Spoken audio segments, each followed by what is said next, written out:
Oh my god, it's a name tag boop. That's right. We have to name tag it in case people don't know who I am. It's true. It's true. Let me. So we don't get another Mr. Sockman or whatever that was last time. Mr. Sockman. Mr. Sockman. Mr. Sockman. Bum bum bum Da, bum da, bum. da, da. Bum bum bum bum. Da, da, da, da, da, da, da, da, da, da. Bum bum bum bum. Da, da, da, da, da, da, da, da, da, da. I don't know how that song goes. You don't know? You can't flip. Oh my god. Damn. I can't flip you around. I forgot. You're gonna be called Poob. No! It's not my name. I got you. Can't believe this. I got you. I'll flip around. I'll do it. I'll flip myself around. Or we could both face the opposite direction. Oh, like we're having a fight? Yeah. Wait, that would be so funny. Hold up. Amazing. Okay. Drawing my art. Uber. And saved. Let me get my vibes. My vibes. We're getting the vibes. Getting the vibes. We're getting vibes. Do you like putting on videos in the background? When I do stuff or what? Just when you do stuff. Yeah, I usually put videos on in the background. Other times, it's either like I'm doing something that requires low effort visual stimulation or something that requires like high focus. So it's either like I'm either listening to music or a podcast, or I'm like playing something and I have a video on. And if I'm interested enough, I can stop playing the game and just watch the video for a little while.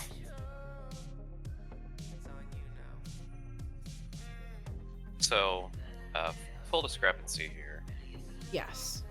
I am going to be playing a game in the background while we chill and vibe. I don't know how to feel about this, but we will see how this goes, because I have no idea what to expect. What are you playing? I'm trying out Vampire the Masquerade Bloodlines 2. Which Oh, the new one, right? Mm-hmm. So, I'm going to be playing that mildly in the background because I don't have enough interest. But I'm hoping it provides a brief amount of entertainment.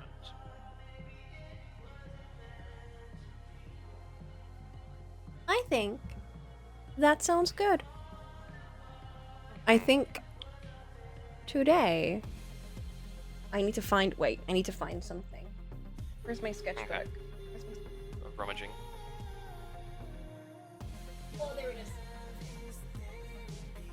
I need to find. I made this sketch like months ago. I had an idea. I had a vision. I drew it before I went to bed.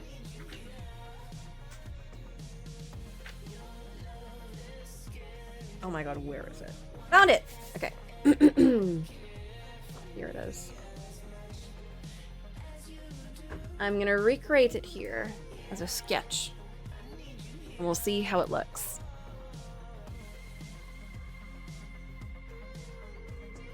What the heck? Classic library. Okay, this updated. So everything is everything is slightly different than usual. This is the first time. Oh my god. This is the first time I've ever seen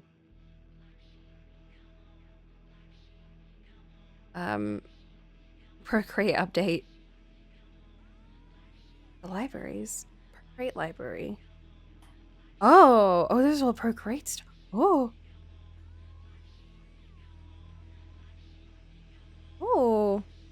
I'll go to mine. Let's do my library, please. Thank you.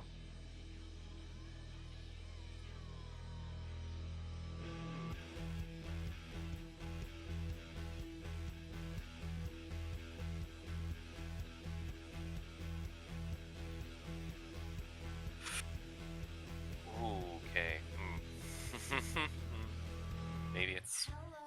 I have a feeling it's going to be a gamer review syndrome from here on out. Will I it? hope that is not the case.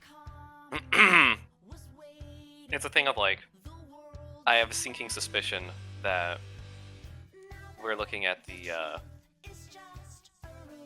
first few hours are probably going to be the worst foot forward kind of thing. Yes. So, we will see. Have you just started playing? Yeah, I literally just booted it up. Oh, wow. And you've not seen anything of it before? Followed some of the development cycle, aka when it was announced years ago, and then it switched developers, and then it switched publishers, and then the whole debacle with the day one DLC thing, and then that, yeah, it's just a lot of nonsense when it comes to this game.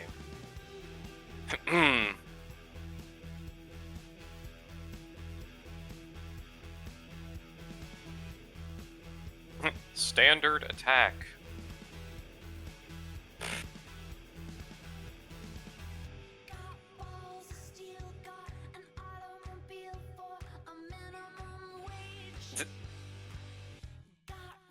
Oh, what the fuck are we... Oh, what the hell are we doing with these effects? Oh, I hate that. Oh no. There's this effect thing they're doing with the first person combat. Yeah.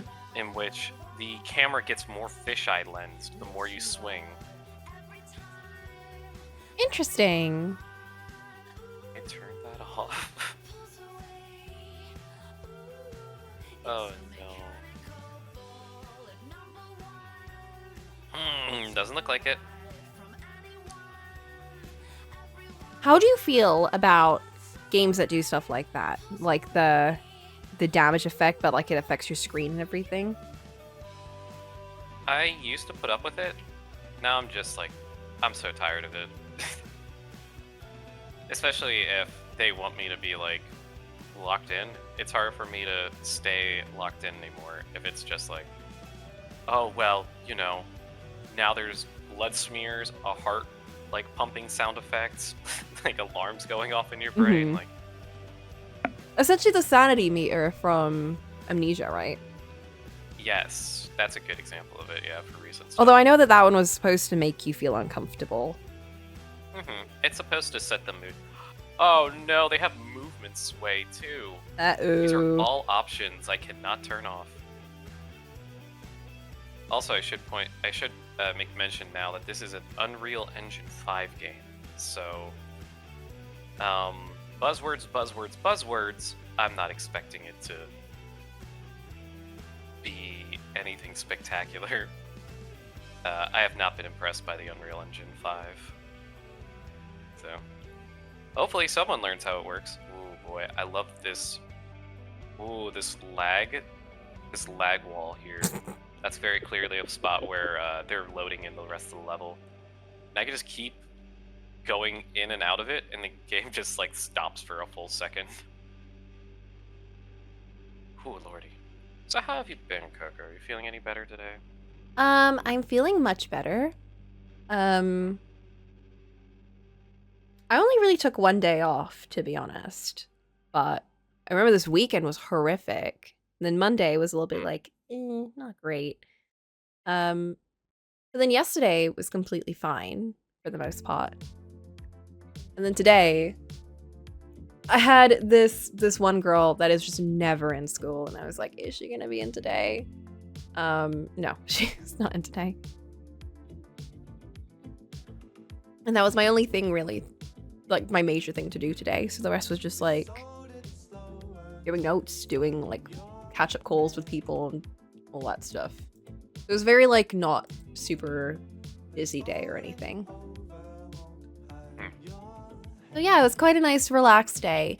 I was gonna go see this band, Alt BLK Era, which I really like. They're not bad. It's like a duo, like singers, and they do like this kind of fun sort of like It's kind of rock, actually. Rock, kind of like DJ kind of stuff. But I didn't realize that the venue was at like this kind of a DJ like spot venue, like just full of like a proper club. And I thought, okay, they're only going to be there for like a little bit, and it's going to be like a bunch of different artists. And I thought, I don't really want to go out on like a Wednesday just to see them for like a couple of minutes. And they live in England, so they're going to be playing again. The benefits of having the local talent. It's true. It's true. I was so ill when I went to see Seso Neon, but they're a Korean band, and they're very... Well, they're a Korean band, but now the singer has moved to LA, and she's kind of just sort of like more US based at the minute. But even then, it's like they're not as likely, because they're a smaller band, they're not as likely to do world tours as often. So I was like, I have to do it. And I was so tired, so exhausted. My back had not hurt more than that day. But it was a good time. I really enjoyed it. I'm really glad that I did go. For this one, I thought, they're going to play again. It's fine. I also miss Men I Trust this weekend, and I love them, but I've already seen them live before, and they're quite a bigger indie band, so they're definitely going to come back. Hello? Why did that? Oh, there we go. But aside from that, it's been a nice day. I booked in another horse riding lesson for the Sunday. This time it's going to be an hour long, so if I complain about how sore and tired I am next week, you know why. You know why. Mm-hmm. Sore from the horses. Sore from the horses. Nothing else was sore. It was literally just like your thighs just get really sore from like holding position, and like when you do like a trot, you have to like you have to like squeeze at the side of the horse, kind of like really quickly to kind of get them to kind of like move, and kind of hold that position, especially when you're doing like a standing trot. Then you have to stand up and do that, and it's like it's a lot of just core strength. But really only my thighs were hurting. And I feel like the more I do it, the more used to I'll get. But I'm just really excited. I've just been really enjoying it. All right, I need to find a easel. How have you been doing, Boop? I've been okay. There's been not too many things happening on my front, for better or for worse. Yes. And, you know, one day at a time, all that stuff. Still got things to look forward to for the week, etc., etc. I will say, though, that, you know, I brought it up briefly yesterday, but, like, I'm starting to, feel the innate desire to do stuff again. It's not just like you know, day starts, guess I'll do stuff, whatever. You're getting more, like, motivation to want to do it? Yeah, it's like, you know what? I actually want to do this, or like, I want to pick this up. I want to pick this up again. I want to see if I can't get this thing to work. I want to see, you know, more desires are starting to build up. Yeah.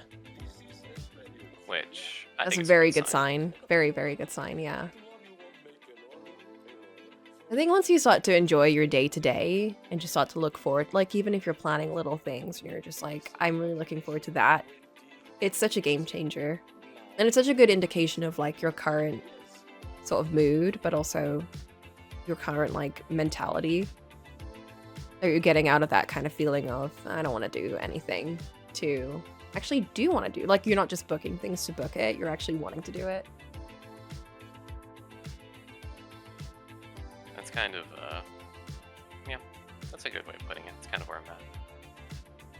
It's like, oh yeah, I enjoy doing things, and I want to do this, or I want to do that now, instead of just like, well, I guess I'll have to do this today. Yeah.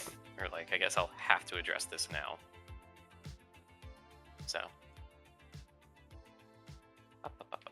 How? What on earth is what does the back of an easel look like? It's like, what, the three little wooden Lego things? Yeah. Three little Lego tripods sort of deal. Lego things. Lego Yes. things. Not like legs, the leg-like, the Legos, one might say. Oh, I found an actual image off the back of an easel, and it's facing the right direction. Perfection. We've done it. We They found knew. it now. They knew what I needed. But yes, I'm still shrooming it up in Warframe. I really like this silly mushroom man. Mm-hmm. And I've been trudging my way through Persona 3 Reloaded. I got done with the obligatory beach scene. So, Yay! So fun. So cool. We Don't love the worry, beach they didn't scene with no problematic moments at all. Don't worry, they didn't start getting problematic until Persona 4, I think. Right. I think Persona 4 was the one with Is the. that- I think that's when they started the joke is gay people. All right. Because I know that was in I think- P5. Yeah, they actually took it out of P5 Royal. Did they? Yeah, because it was people were like, "Why are you still doing this?" And they're like, "Okay, well, listen." And they're like, "No, why are you still doing this shit?" Our audience isn't a bunch of racist, homophobic boomers. That's crazy. That's insane. It's like we're not in the 1960s. That's crazy. That's nuts. We can't call them the word for a bundle of sticks or a cigarette. They don't like that anymore. I don't think they like that anymore. I think they like being called homos. Like, Homo. I'm sorry, that's actually a line of dialogue from No. Seven Psychopaths, I believe. That's No. a line of dialogue in a movie. I think that's Christopher Walken trying to adapt to the times. He's like, I don't think they enjoy being called that anymore. I think they preferred being called homos. And it's like, oh, okay, thanks. That's like there was an episode of Happy Days that was about racism, and you can assume how that was handled. And one of the characters says, "Oh, they don't like to be called black. They like to be called," and then the N word. No. Oh, I see. Man, they really knew how to talk about these things. Yeah. It's like, oh no. I'm getting a call.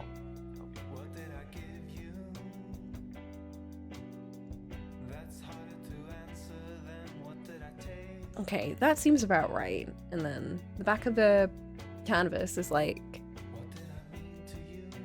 doo-doo. Make that a bit wider, actually.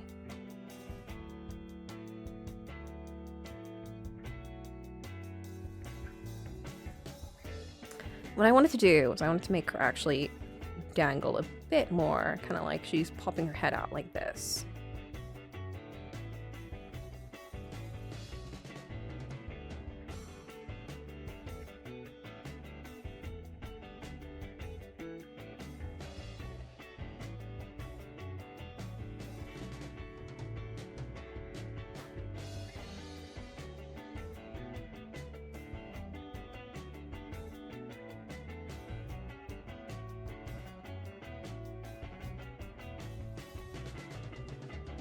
How is the volume balancing, by the way? How are we doing? Balance. I should start Balance. speaking louder. I need to throw everyone off their game. So then I said to the guy, "Yeah, man, absolutely."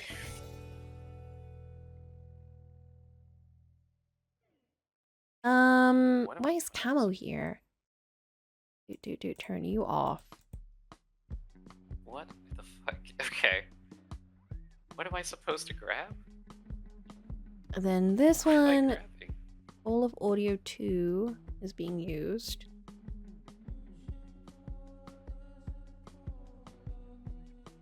I'm always quiet. I'm always Delicate quiet. as I'm a Boop is. soft-spoken- He's very I'm a soft-spoken now. soft-spoken. I tend to blend into the background quite easily. It's true. It's true. Least standoutish person. Yeah, I tend to, you know, I like keeping it on the down low, as the kids say. You know. Mm-hmm. Yeah, 100%. Yeah. Mm-hmm. Okay. Track 3 is desktop and music. Track 4 is me, and track 5 should be Boop. And that should...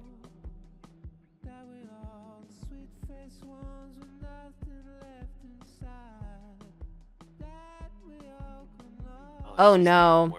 I don't think this is going to show up in the recording, actually. Never mind. It's fine. I'll just like have to show the... I don't think I set this. Oh. I knew I missed... Oh, I did. I knew I'm... Ah. Okay. That was me being silly. I didn't include track 5 into the... So the recording one, the recording will just be me talking to no one. Okay. You will be completely silent. It will just be the music on stream, any desktop audio, and then myself. You will not be in the audio. You'll be on stream though, so you're fine. You're fine. You're on stream. I'm just gone.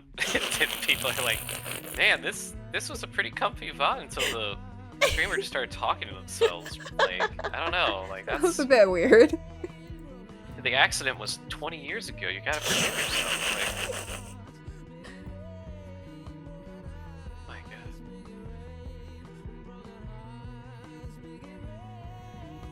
my God. Even put a puppet to try and make herself feel a little bit better.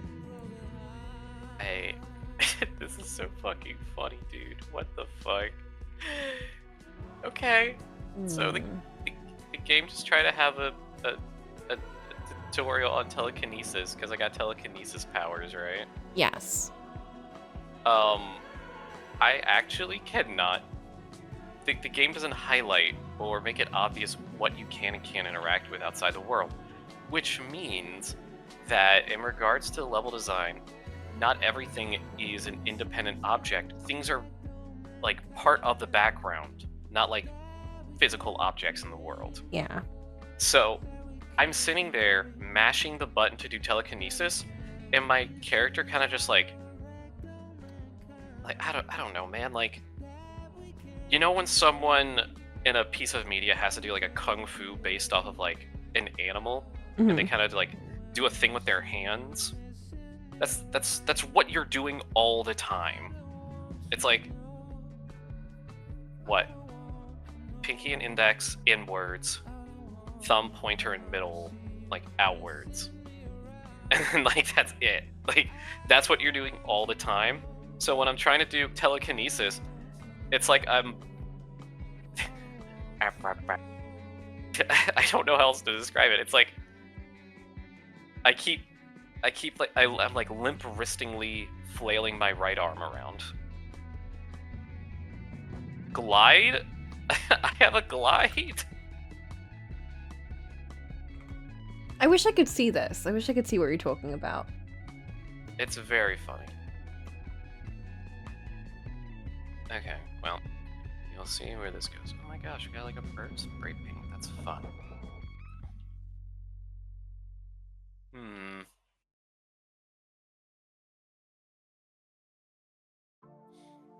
Let's see. You know what's really funny? Still no updates on Digimon. Still not available at the local library. It really has to be something with the, with whatever they have on there. The fuck? That is a comically large amount of syringes on this couch. Wait, was it supposed to come out by now? It's already out. It's been out for like weeks now. It came out at the top of the month. And it is still not available for me. I have a feeling it has something to do with whatever anti-cheat they have deep baked into the code or something. So. Oh, I see.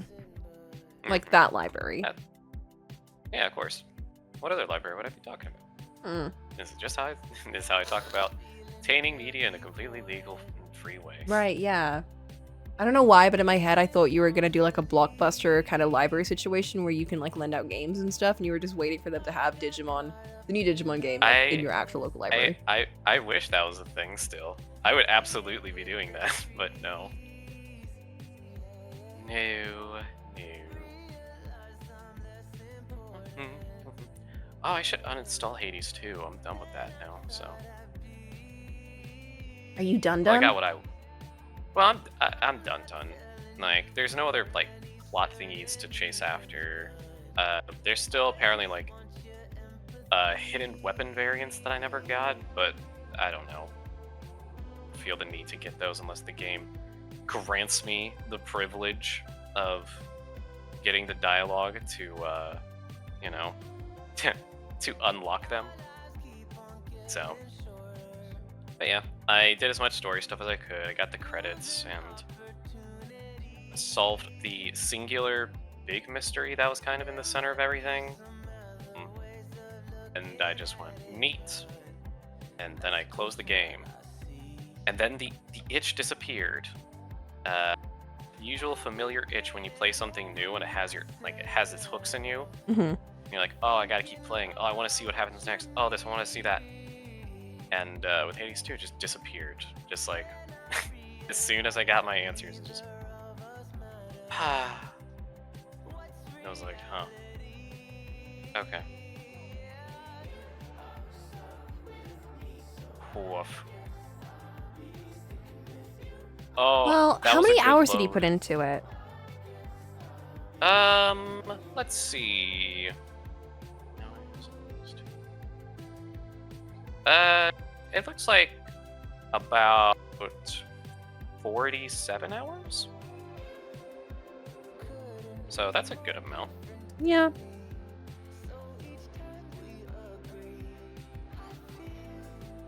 Oh. Oh, I can pick up bodies. That's good.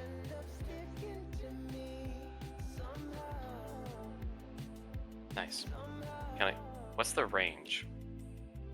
Oh, it's very far. Oh, that's so awkward. Why would they map the buttons like that? Hmm. It's hold right trigger to do telekinesis, and then it's press the right bumper to throw. It's not just release the trigger to throw. That's a strange choice.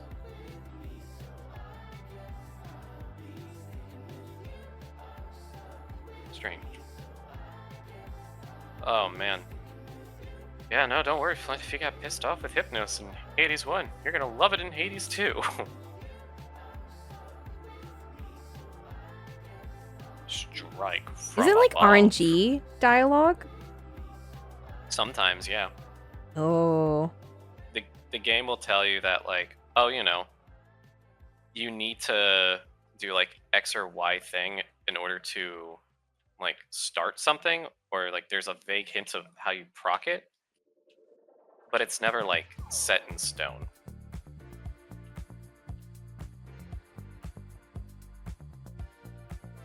So, I can see how that could get very infuriating over time if you're trying to like get everything. yeah, because the way it works is that the world state is fixed until you start a run, and then either whether you win or lose a fight, the world state shifts in a way. So it'll be a thing of, okay, you talk to everybody, you know, spend your currency or whatever, and then you get ready for your run, you go out, and whether or not you win or lose, you come back, and then people are back with new dialogue, and you can progress some quest chains and stuff like that. It's just that because it's a roguelite, it is not always it's not always consistent. I think it's probably the right word for it. It's not consistent. How the hell did that count as a... You know what? We're still in the tutorial. Still in the tutorial. It's fine. Everything's fine.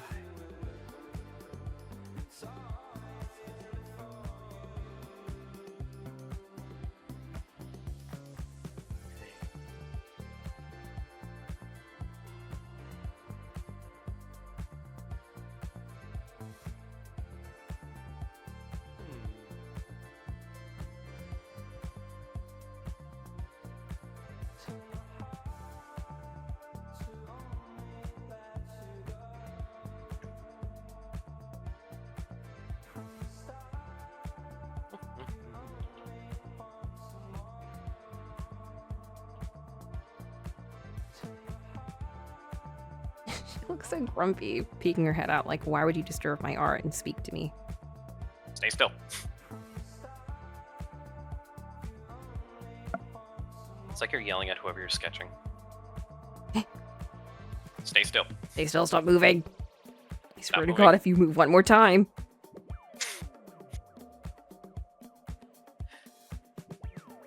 Nectar of the gods. Tap the vein. Tap, the tap, vein? tap, tap, tap the vein. Okay, you gotta start over. Now step on the gas. Step on the gas. Step on the gas. Step on the gas. I'm reading the graffiti that's on the wall, and it almost comedically repeated.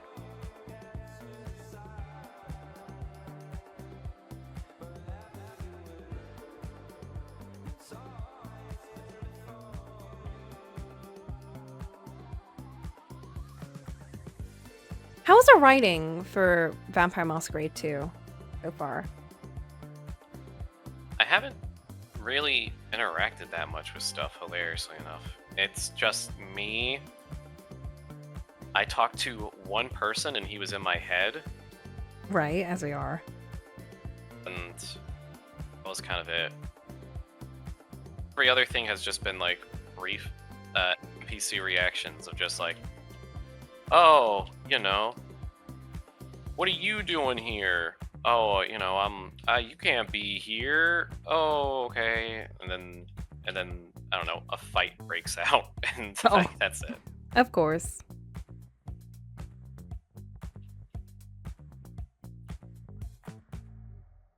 What did you like about the original Vampire Oh, no. I never got too far in it because it's like a janky, broken mess on PC, and you have to like go through a bunch of like fan patches in order to have it be stable.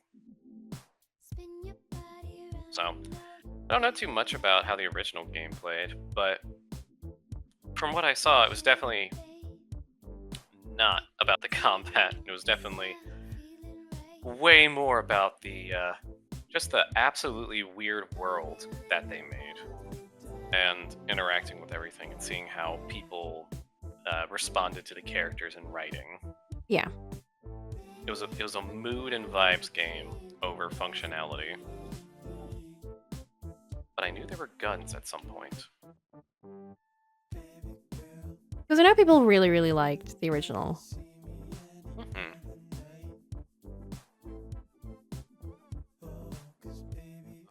Okay. Wow, this codex sucks. This codex is so ass. There we go. That's the right vibe. They have tutorials and lore in the same codex. I don't know why they did it.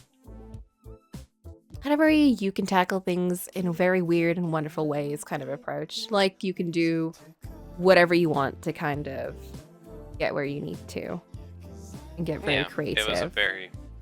Yeah, it's like, what does your guy do? Are you like big and strong? Do you use like blood magic? Are you a charmer? Do you talk to people? Or are you like someone who cannot talk to people, so you have to like stealth your way around and try to avoid confrontation? Oh yeah, weren't there like the gutter people or whatever? Yeah. That couldn't be around anyone. I think it's in Nosferatu. It's like you're literally like so monstrous you can't hide it. Yeah, so you have to travel, but you can't walk around. You have to travel the streets. sewers. You have to. Yeah, you got to go through the sewers. Incredible.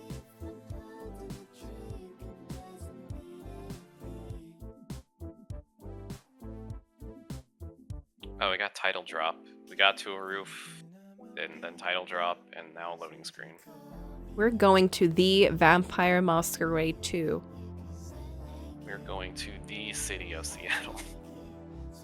Seattle? Mm-hmm. Takes place in Seattle. Oh. Coco, what state is the city of Seattle in? Oh, I thought that was a state. Nope. San Francisco. San Francisco is a city. Chicago. Chicago's also a city. Mississippi. Mississippi is a state, but not the right one. God. We're getting there. We're getting warmer. Is it close to Mississippi? Absolutely not. Oh, fuck. Okay. Anyway. Is it Mhm. close to LA? LA is a city. Or are you talking? Like It's a that LA. general It's area. Los Angeles. Or do you mean LA is in Louisiana, Oh, which is what the abbreviated state is called? I would never actually call that LA, to be honest.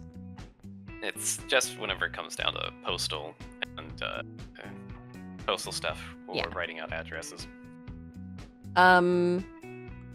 East or west? West Coast. Okay. Oregon? Close. Oh my god, I'm getting there. Washington. Yes. Oh my god, yes! You did it. I did it! Wahoo! Totally just guesswork. Hey man, guesswork works. Seattle. What is Seattle? Seattle. Let's see. I don't think it's like Seattle, Washington. It's like a big rainy city. I see. That's why I thought Chicago. Mm-hmm. No, Chicago's a It's lot rainy of city, things. though, right? Chicago's just like Chicago's it's a lot of places. A lot of things.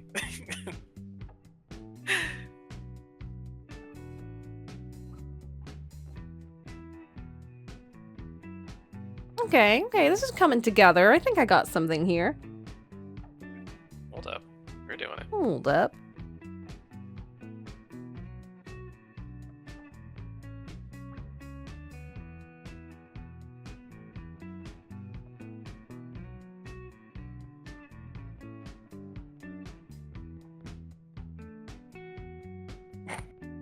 None of these statements mean anything to me for dialogue choices. What is it giving you? Tell me, Coco. Alright, here we go. You ready? It's the voice in your head has said, Amen. If you don't mind me asking, was there anywhere, anyone that just clicked for you? Our options are Buying Dreams in Constantinople, The Masquerades of Venice, and The Libraries of Prague. Oh. What's your preferred place? I don't fucking know. I'm gonna do Constantinople, I guess. Like... Yeah, Constantinople. Mm-hmm. Not Istanbul. It's not Constantinople anymore. I will forever make that reference. I will forever make that. What does that mean? I'll What are you forever talking make about? It's the song Istanbul by There Might Be Giants. Oh.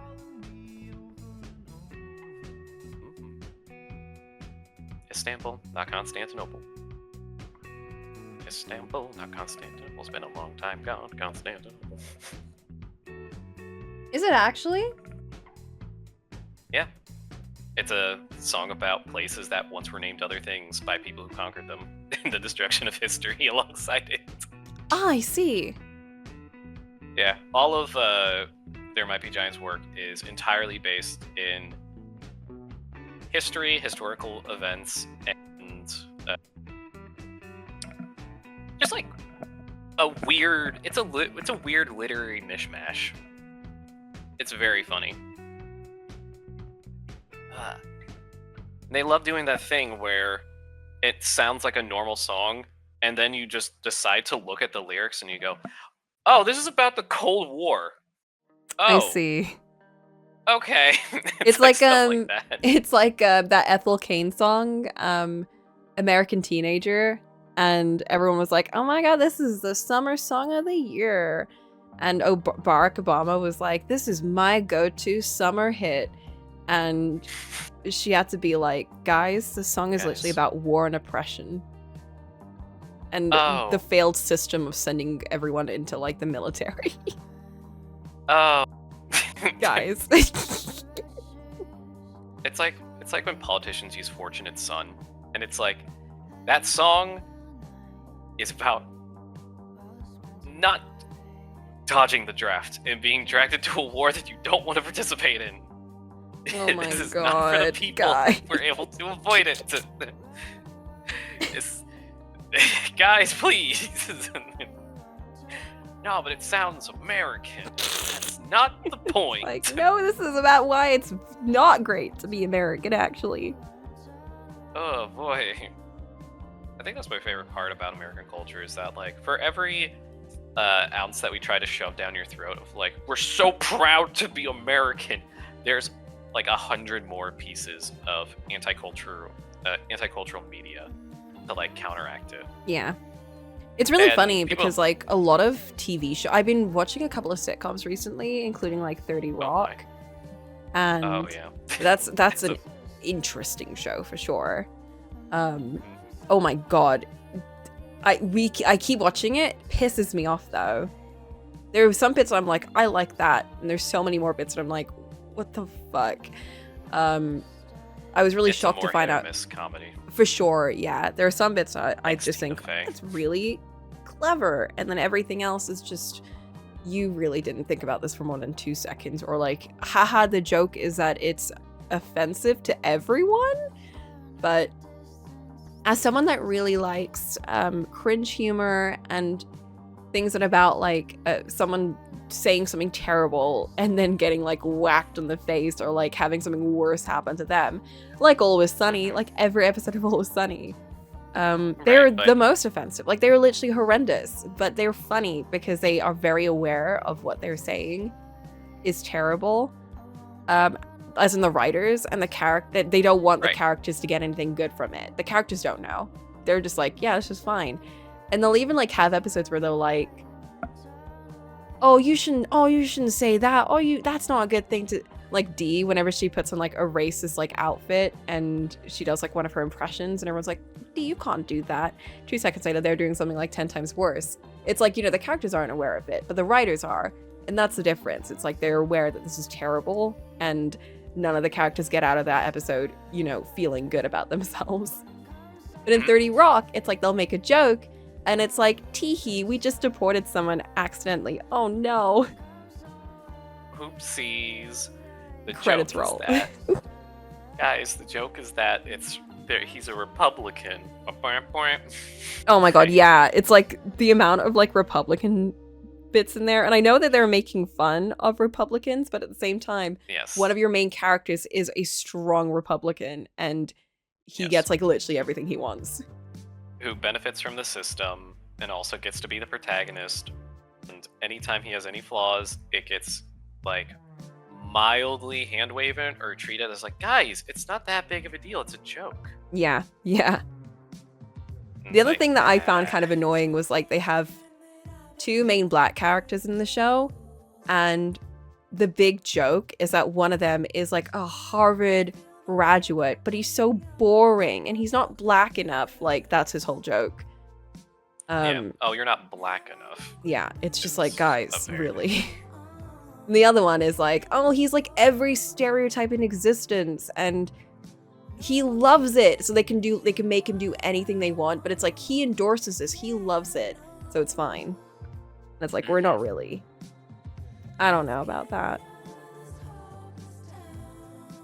Like, you'll have the same thing happen with a character in Always Sunny, and they're like, oh, that was racist, and they're like, that's bad. Like, whoa, that's dude. not Good. good.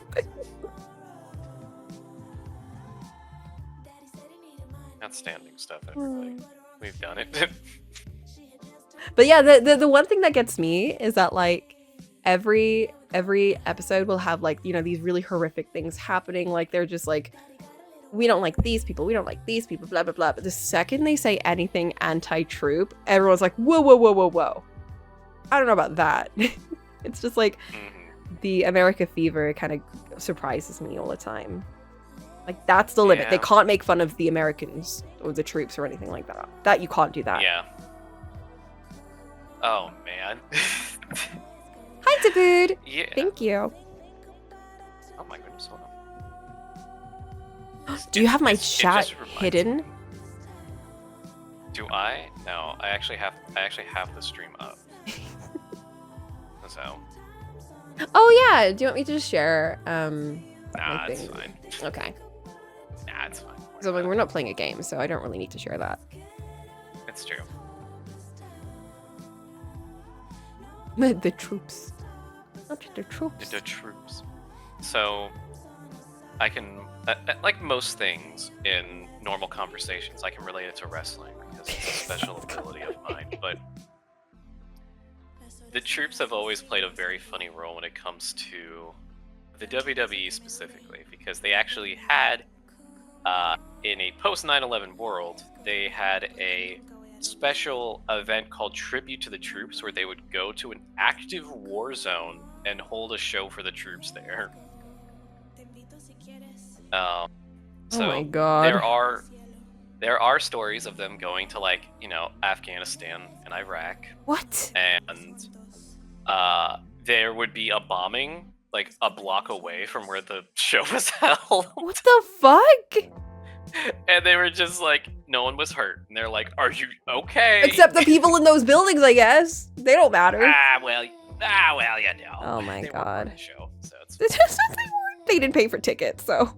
They didn't pay for tickets. Jesus Christ, that's horrible. Yeah. The other thing is, like, when it comes to how the depiction of an American is usually done in wrestling, is there's only one of two ways. It's either like, you know, American Dream Dusty Rhodes thing, where I am the blue-collar worker, I am the common man, and I know the plights that all these people go through every day, which people will, like, cheer to the ends of the earth, because, like, holy shit, dude, that's literally me for real, for real. Yeah. And then there's the, you know, Ted DiBiase's or the JBLs, where it's like, I'm the $1 million man. I make money that you'll never see because you're a poor and you should kill yourself. And it's like, cool, thanks. So it's interesting, the dichotomy of it, because it's either like, it really is just cutting back to like the standard and traditions of, I don't know, the gap in socioeconomic class, where it's just like, I relate to this guy more. Fuck that guy, he's rich. So it's kind of funny that you say that, because there's such an epidemic here about like everyone loving Nigel Farage, like specifically the, oh, we just got hit with an ad. I wasn't paying attention. Yes. I'm gonna get a snack and I'm gonna continue this discussion. Okay, sounds good. In the meantime, hey guys, hope you're liking those ads. Oh man. E-R-E. That's Coco, the artist. Arbe. Oh, I'm getting one of those weird. Oh no! Oh, okay.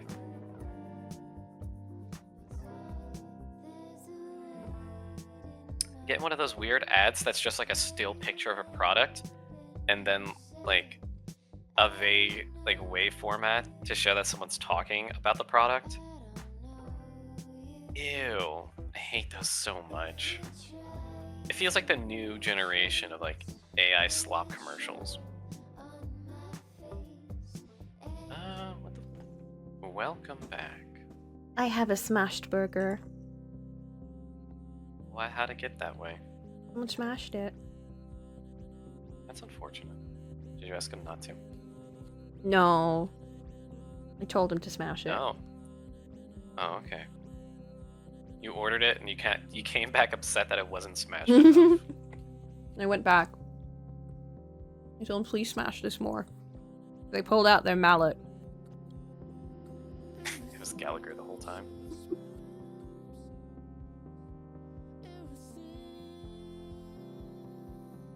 Oh man, how's it feel to know that all the references we're making quickly becoming outdated? What do you mean?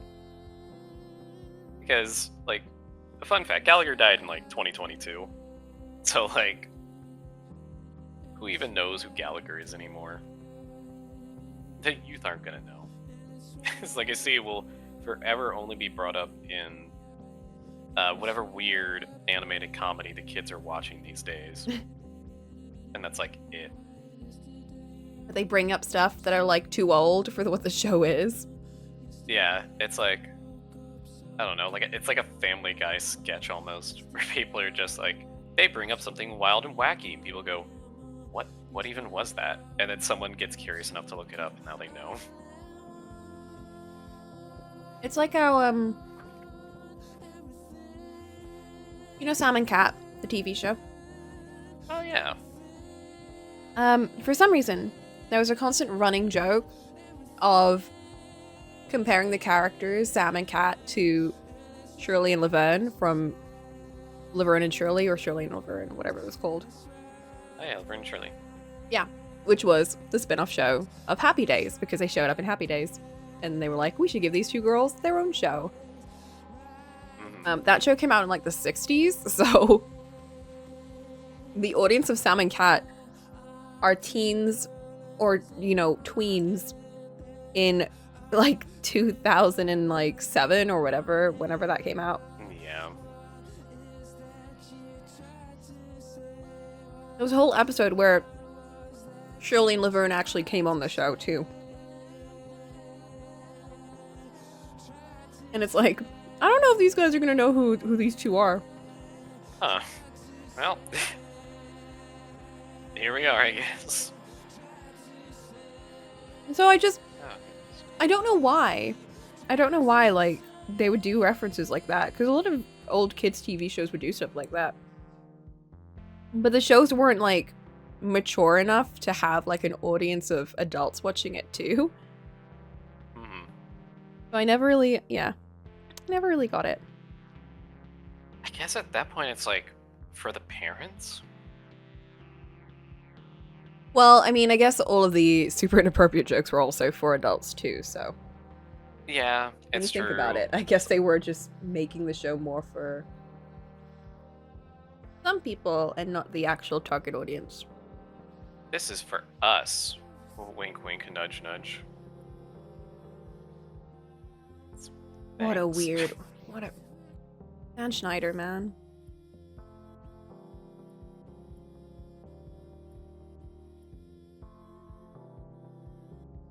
So much outdated preferences these days. Some are sold, it's shocking that we got them. And we only got them because we watched the movies on a wildcard MPW night. Let's go! What Oh, kind of man. references do you get in wrestling? One of our favorite wrestlers, actually Squeeze Orange Cassidy, is a walking National Lampoon Summer Vacation reference, which is What? an it's an older boner comedy that I don't think a lot of people are really gonna get the reference to.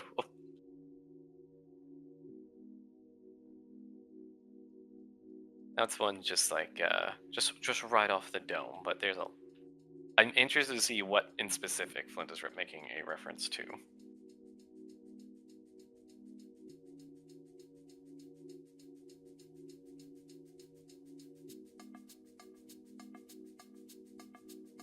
Timeless Tony Storm.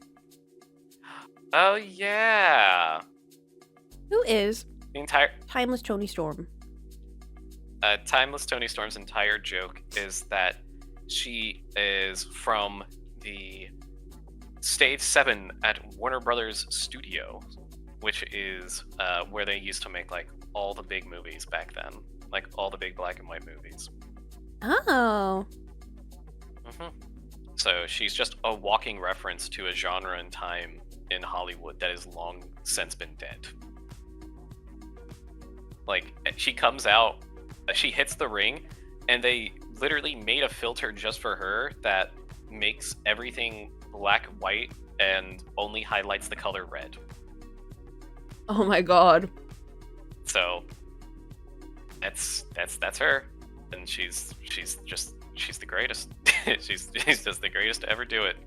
She just got so into her character, even though it's really easy to dismiss her character because you can just be like, oh, but she's not really doing anything.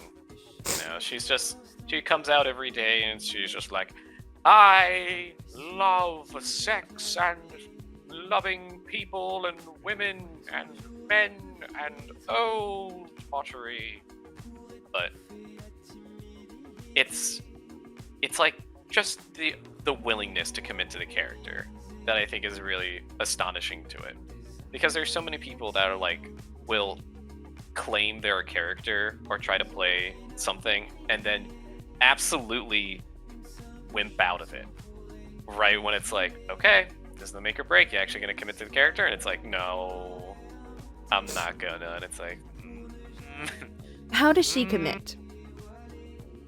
by being absolutely shameless about it. Like, she literally, when she was champ, she would literally come out every week and say that this tramp is still the champ. Oh my god. So, like, she was absolutely shameless about it. And the crowd was 1000% behind it. Because she just came out and she's like, yeah, guess what?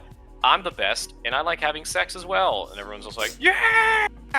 Whoa!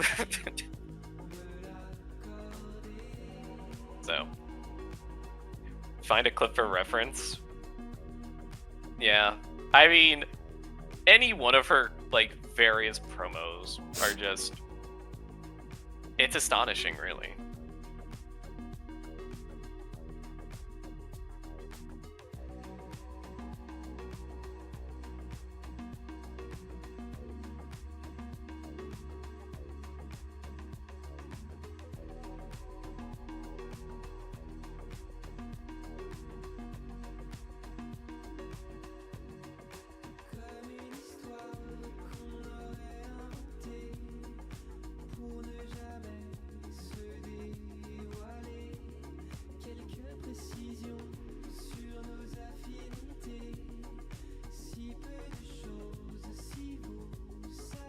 I'm so scared of what's to come.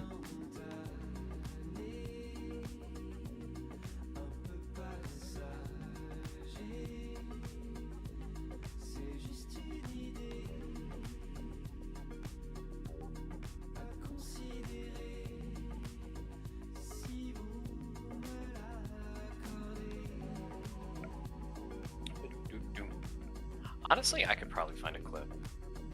I should probably just do that now. I'm not really doing anything. I'm just kind of walking around rooftops. Oh my god, like Assassin's Creed. It's true.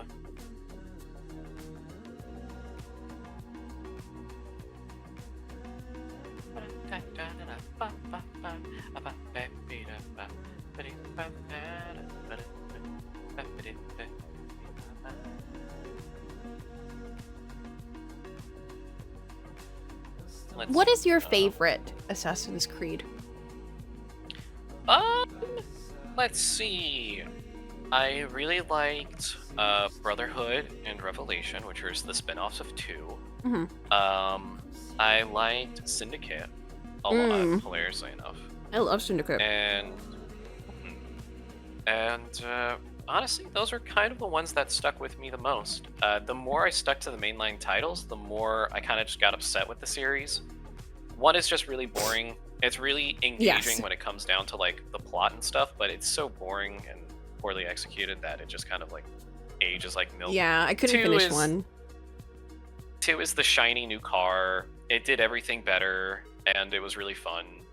But, you know, I like the spin-offs and what we did more than 2 itself. Even though 2 does end with you fist fighting the Pope, and that's just gonna forever be a highlight. So, and yeah, no, that's kind of it. I didn't like 3. I hated 3 a whole lot. Oh. 4 wasn't. I don't think we actually got Assassin's Creed 4. I think after Was 3, it just we just started spin-offs doing. from then? Yeah, we just started doing like, oh, this is the next one, and it's this just is like, the Egypt one, and this is the Greek one, and this is the London one. I tried doing the Egypt one. I just couldn't get it. I tried that one too. I got that one for free, I'm pretty sure. And I remember like it felt very floaty. It felt like my attacks weren't doing anything. Yeah. It didn't feel satisfying. It was supposed to be like a looter RPG game. That's the other thing. It felt really like the system of like, you know, like collecting things. It wasn't like I've only played Syndicate in the first one. Yeah. It didn't feel solid like those. It felt like you had to collect a bunch of random stuff. Yeah, it was a thing of you're scrapping by for numbers so that number can get higher so you can do harder thing to get bigger number. And it didn't feel very good. Mm-mm. So It wasn't satisfying. It didn't feel satisfying to play. And I can't speak for the story because I didn't get far enough for that. Yeah, same. I was just like, am I in this? Not really. Alright, moving on. Like, it could have been amazing. I don't know. I'll never know. I do watch a guy who does like very pretentious video essays on stuff, and he plays every Assassin's Creed game.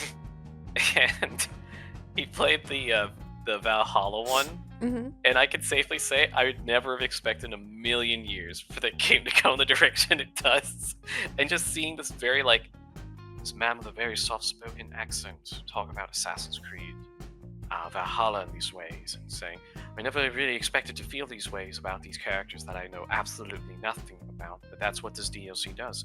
It tempers your expectations and then exceeds them in wild ways that I never even thought were possible. And I'm just like, go on. It's that kind of way of speaking that's very funny for me. And it was absolute trash. Absolute trash. But I played it for over 126 hours for this video, so.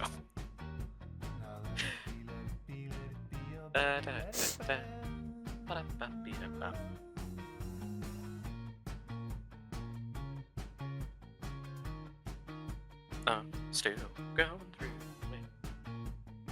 Okay, moment of truth. Let's see if this looks fine the other way around. Nope. Oh, I flip test. Okay, let's fix that.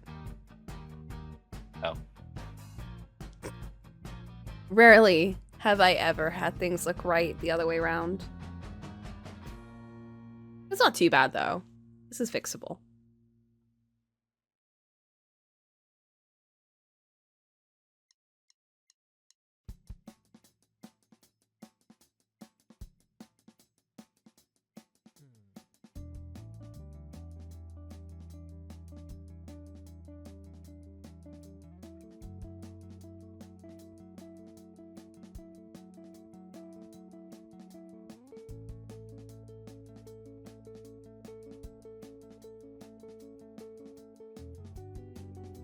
You know what?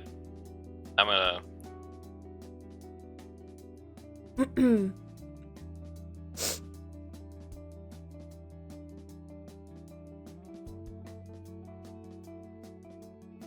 What happened to Boop?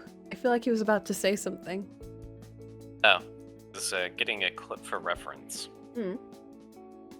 This is a good one. There we go.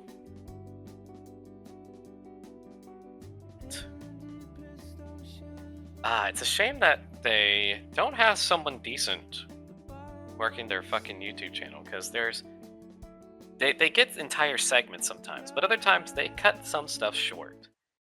Because there was a good bit before the pay-per-view where Tony actually lost the belt, and she was doing one of her little infamous bits she does is she'll literally call for a spotlight and just cut a whole promo in a spotlight while everything else is dark in the arena.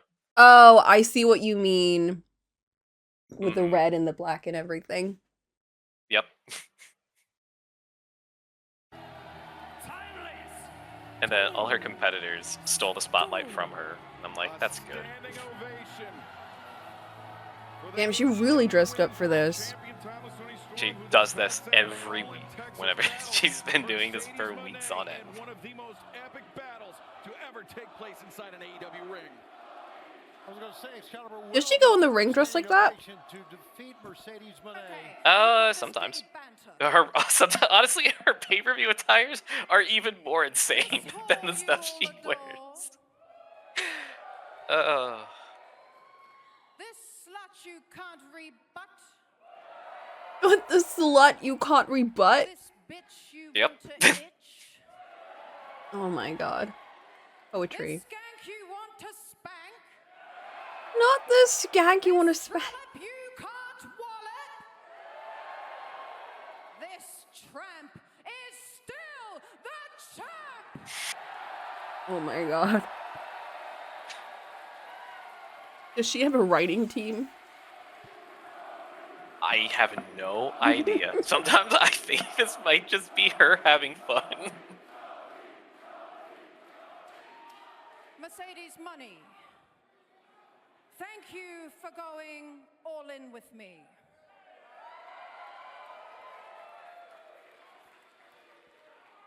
We did everything we set out to do.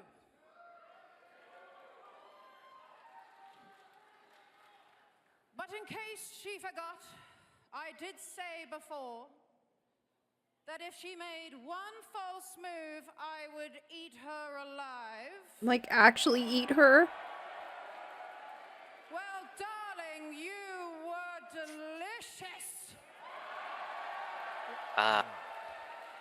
It's It's hard to bit. tell I can't- sometimes. Mhm.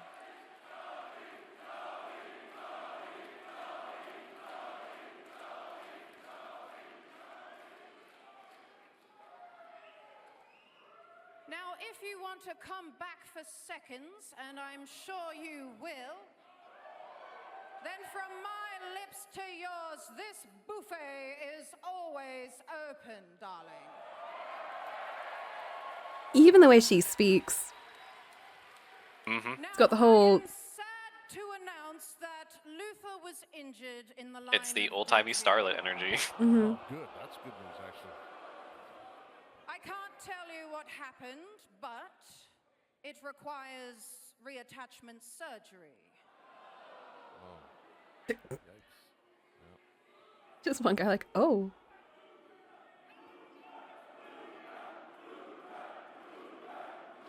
What happened to Luther? And now, Luther my was her butler. tits up No! to the future. Yeah, he came out with her, and he would get involved in her matches. And it was very silly because every time, it would be like she's she would get like knocked out of the ring, and Luther would catch her before she falls and start like carrying her around the ring. And then her opponent would like jump out of the ring to hit both of them, and they would both fall over, like stuff like that. Fuck. With the knives. Can you have people come into the ring to assist you? Well, Not in that way. No, the whole thing is that you're not allowed to. Someone who's not involved in the match can't touch the other person in front of the ref. If the ref sees it, they have to throw the match out. Okay. Which is why you get the sneaky rule breakers who will like wait for the ref's back to be turned, or they'll come out in pairs and one of them will distract the ref while the other one attacks the person in the ring. Stuff like that.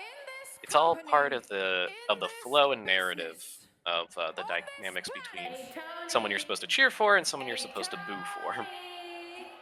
That's not the big one. I am the fallen goddess, the minion overlord, the American Joshi. I am the symbol of fear, prestige, and unapologetic power. I am the forever ROH champion, Athena. And you tell me. I love the color, like, in the monitor when they were focusing on those two came back completely. And then the second we go back to Tony, we're back in the 60s. Welcome back, Alti. We're watching wrestling. Look at this girl. Man. That no one cares to remember, because soon I will be the forever AEW Women's World Champion. And Luther, oh my god, I'm so sorry about Luther, he's hurt. But Mina is too. Mina decided to step in my company without my permission, and I decided to take her head off with one beautiful O face. And if I'm doing my math correctly, Billy, that means no one is left to save you when I execute this. So what's it gonna be, Tony? Are you gonna die tonight in Chicago? Are you gonna die in London? Are you gonna die in Canada? Or maybe it'll be right here. I like that one. I don't know anything about wrestling, but someone I follow on Tumblr really reblogs them. I got someone over here that reblogs them every day. Sounds like someone with good taste. I'd love to meet them.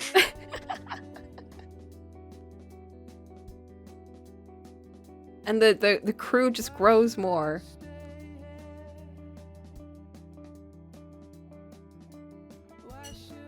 A lot of Rhea Ripley and Tony Storm. This is Tony Storm, right? Yes, this is Tony Storm. Yeah. Yeah, Tony and Rhea are definitely the ones that people are thirsting after the most, is the most liberal way to call it. Rhea, because she went from a fairly typical, kind of like by the numbers, like women's wrestler, and then she went goth, and she became everyone's Australian goth Dami mommy, and then that strapped a rocket to her back and sent her to the fucking moon, because it has people love their goth Dami mommies. It's true. Can't It's true. deny that. And here's the part that really upsets me. It's not just her show, she's actually really fucking good in the ring. And she puts on really good matches every fucking time. She actually works. And I'm like, fuck yes. Good. Good! Ah, man. Because I was tired of, like, the under 100 pounds, dyed blonde hair, like, toothpicks, like, throwing themselves around the ring, not knowing how to fight. And it's like, oh, what do we have them do this week? Oh, they'll have a bra and panties match where they strip each other in the ring. This was what women's wrestling was for a long time. It was just women on top of each other, like ripping clothes off. Yeah, it was like it was no actual love for the sport. Yeah, it was actual trash. There were some people who actually had love for the sport. Medusa, China especially. But they probably wouldn't have gotten as much like publicity because they probably, I'm sure the companies were more like, these people don't want to see actual women doing like wrestling. Their whole commodity was that they were like women bodybuilders. So they had like really athletic builds. So it's like, oh, they're not like women, they're like men. We should have them beating up men in the ring too. And it's like, sure, man. Yeah, it's just like it's a funny and very messy topic, because like when it comes down to it, this comes down to a lot of topics in general that usually intersection with like systemic issues and are a good like mirror of the times that it was made in. Wrestling is always a great indication of that stuff. But like, I feel like a lot of other sports also fall under that category too, you know? It's just that wrestling is the one that I perch my hat on. It's the one I put my hat down and go, there you go, that one's mine.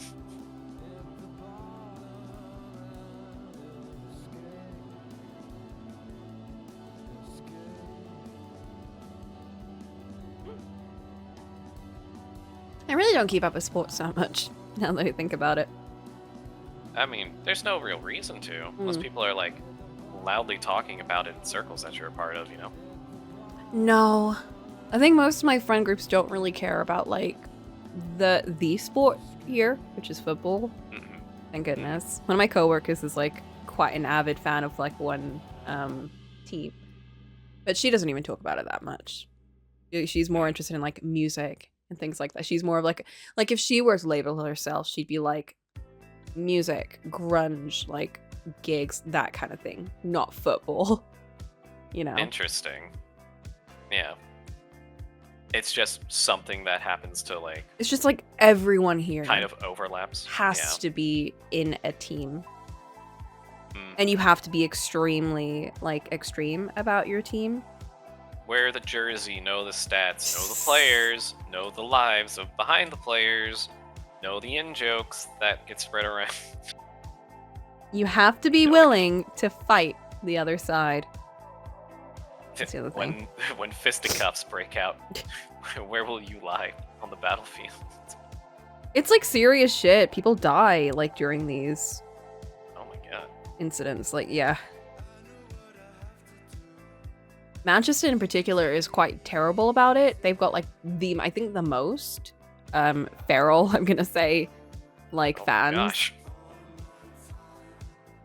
There's been like horrendous incidents like in Manchester, like lots of like players getting killed, fans getting killed, like you know, Huh? lots of people getting injured, like just so many things happening. And it's like even now, Jesus. even after all of the kind of publicity around the dangers of like, you know, avid following and all of that, everyone is still very avid about it. You know, even if you don't actually go to see matches.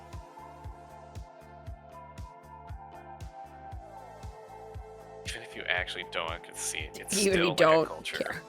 Yeah, it's still just, it's part of like, it is part of the culture, I think. It's like a, I guess it's their version of like patriotism, except instead of patriotism, it's like football It's sides. brand loyalty to the Yeah. nth degree, really.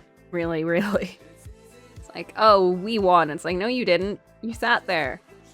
We did this. It was all us, guys. You sat there. You were on your couch. The other thing is, obviously, I'm not a huge fan of like football. Because like match time is usually when the worst, like everything happens. Like crimes go up, like, you know, everything just, it's not a good time. I can't look at the bright side of it though, because I also just don't care about football. Like I don't see the point. Yeah. It just makes everyone mad. Is football police meant to risk assess the stuff because it's that much? Yeah, exactly. Having a meltdown over a match being cancelled, I think, because of a team being known for starting riots and racism. Will not delve deep.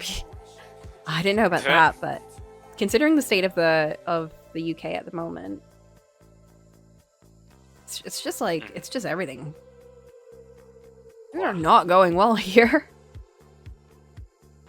Yeah. Are they ever? But Having- yeah, just like now in particular, it's just really, really bad. We're having like anti-monarchy rallies right now. What, like in America? Yeah. Why there? Why do they care? Because of stuff Trump's doing. Oh. Yeah. Is he trying to make a kingship in the US? I mean, he's essentially like has said it out loud. He's just like, Really? he's like, I might as well just be the king of America. Oh my god. Yikes. Why do you need another president? I should just be the president all the time. Oh, is that just so we can like stay no. Yeah, it's getting to that point. Cause man, oh man, I did if see you have- the thing about him like breaking down part of the White House to build a ballroom. Yeah, like he's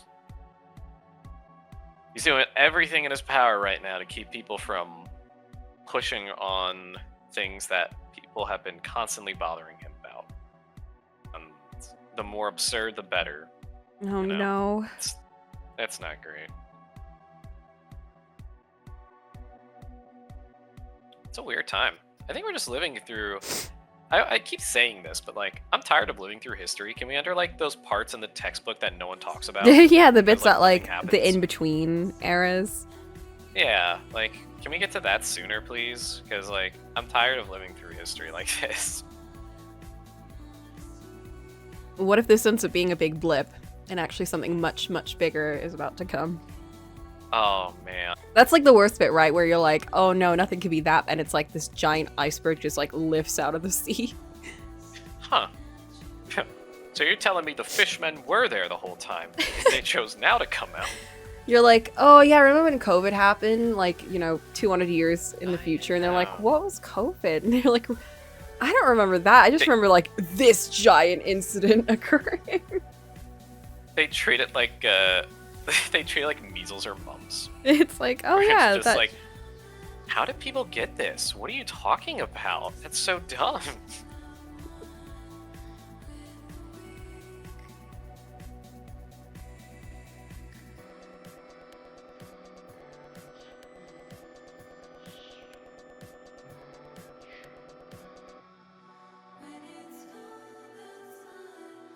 Not very subtle.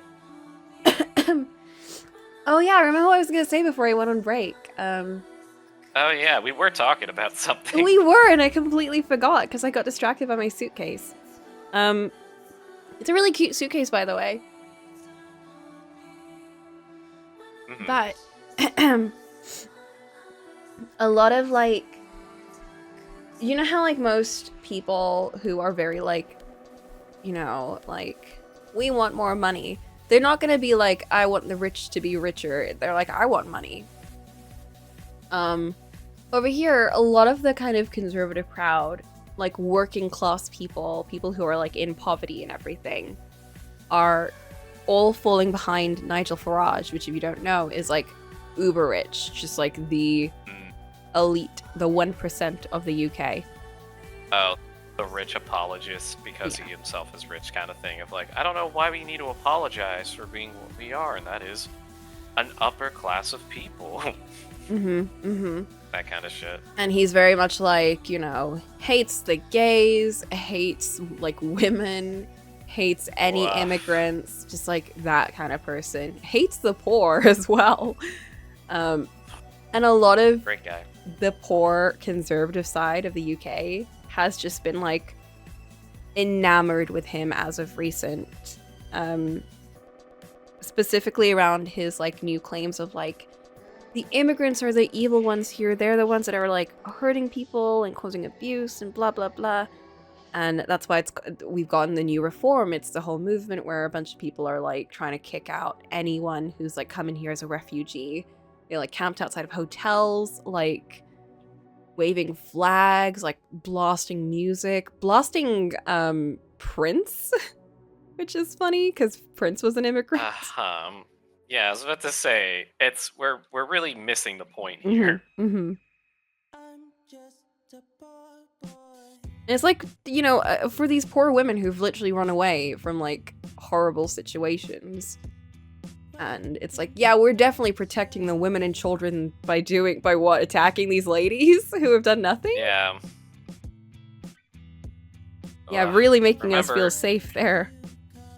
Oh, God. And then, like, there was an incident recently where a girl, like, got shot at, like, was that at her school or was it just, like, around her hometown by, like, this white guy who, she's okay, she's alive. It was, like, not a gun, but it was, like, you know, with, like, I can't remember what it was. Like a BB gun or something? So she survived, but he just, like, shot her because he thought that she was, like, I don't know. I think she was, like, yeah, like a pellet gun or something. So it still would have hurt like a bitch, like, especially for, like, you know, being a child. Like, you know, it was horrifying.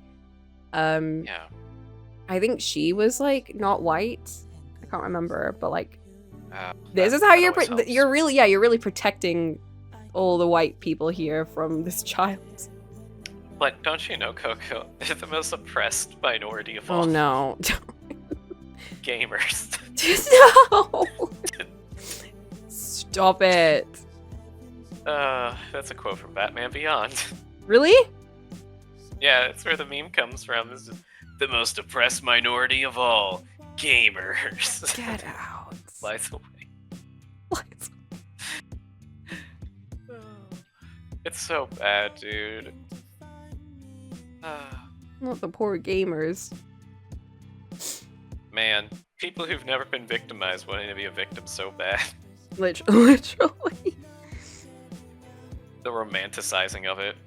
Fucking young adulting of it. Like, oh, you want to... Yeah, man, absolutely. You can do this as much as you want.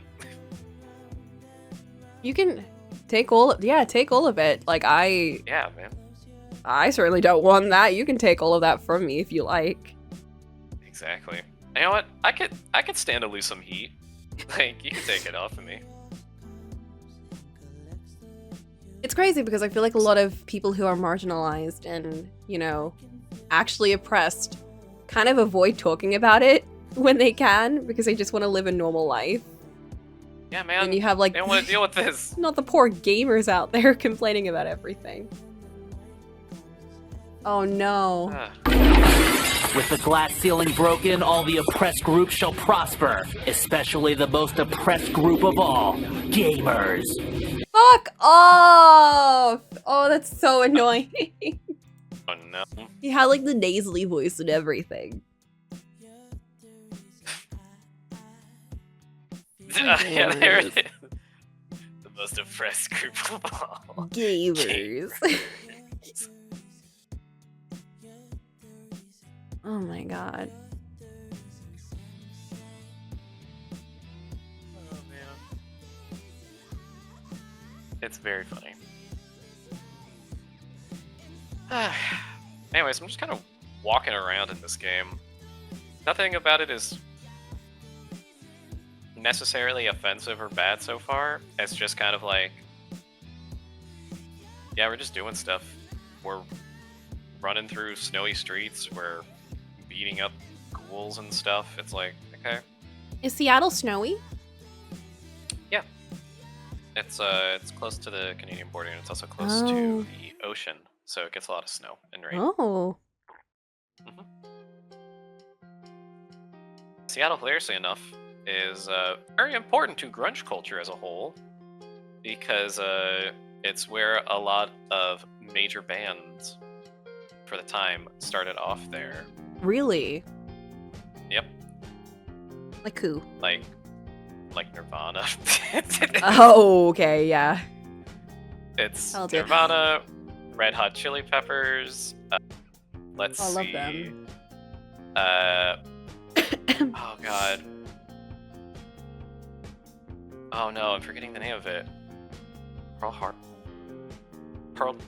Jam? Pearl Jam, I think, yeah.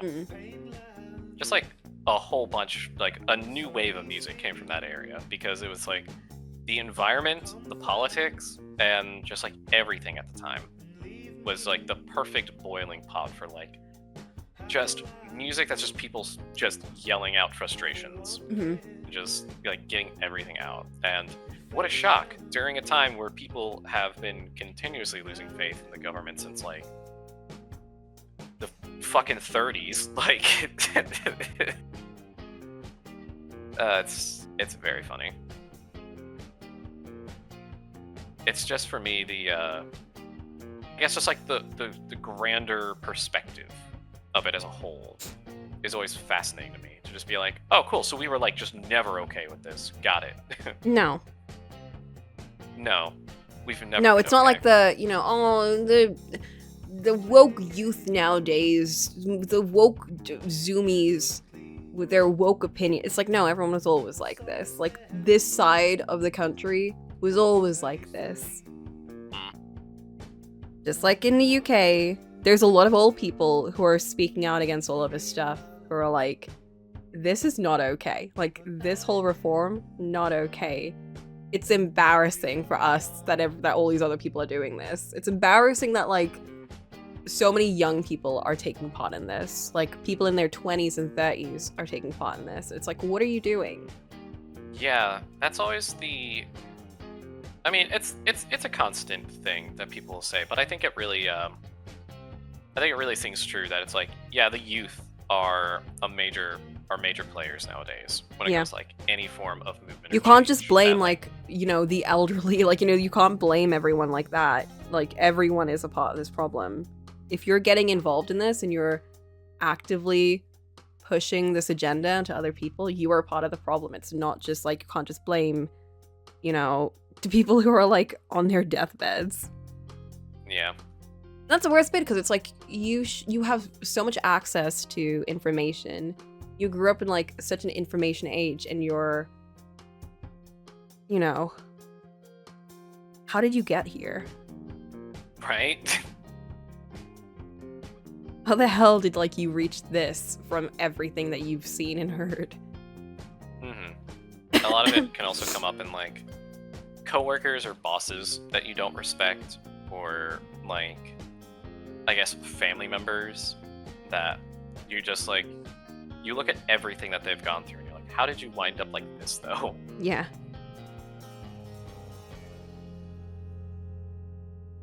Huh.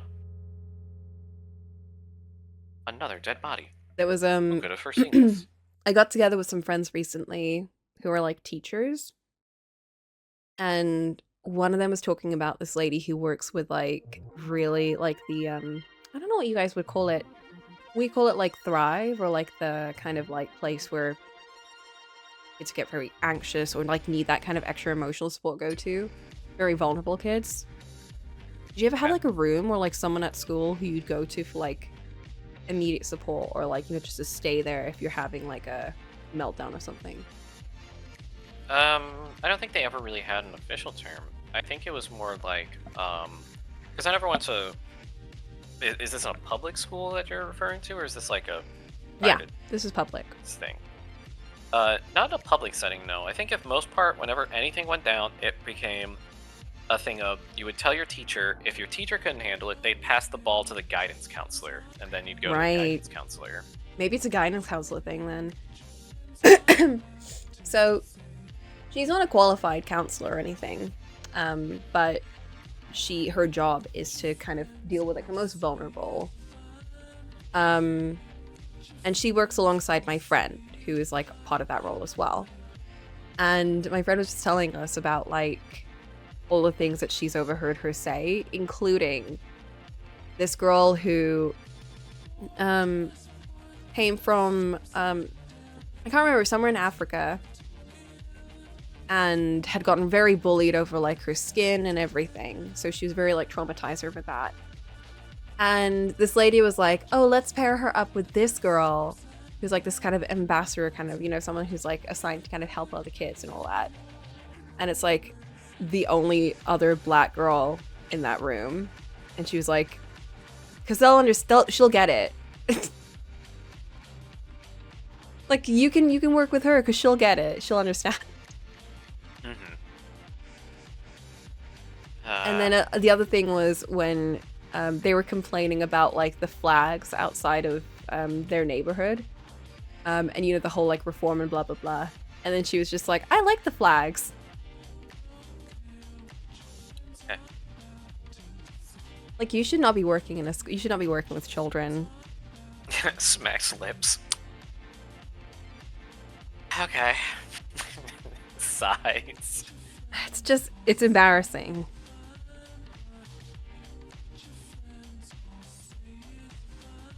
Yeah.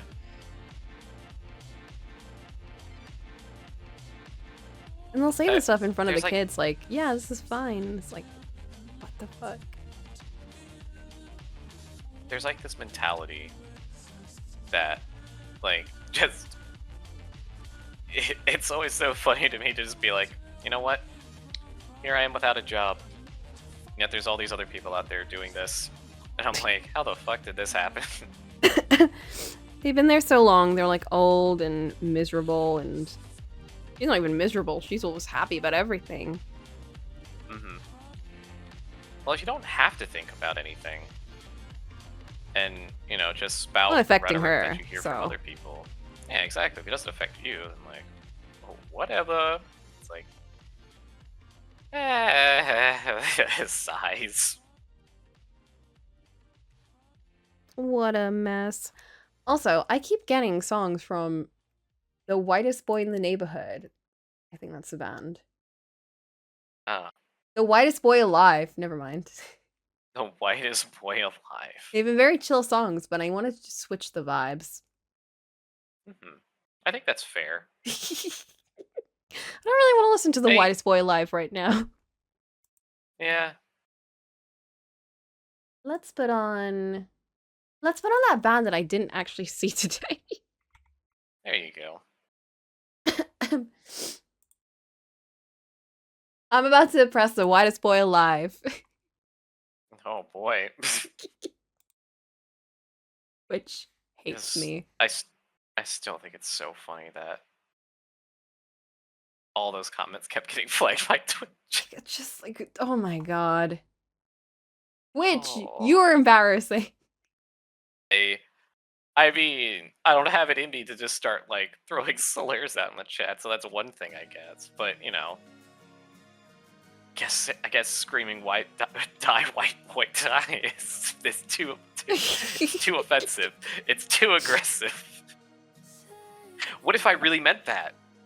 You know, that's the real scary thing. What if I really meant that? Says Twitch.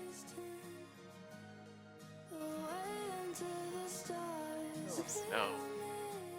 Twitch will remember that. It's true. They're gonna bring up my chat history. I'll be like, well, Mr. Boop, you say you want to sign your soul away for $1 billion, but we have these comments you've made. I'm like, oh no. The consequences of my own actions. Coming to haunt me at last.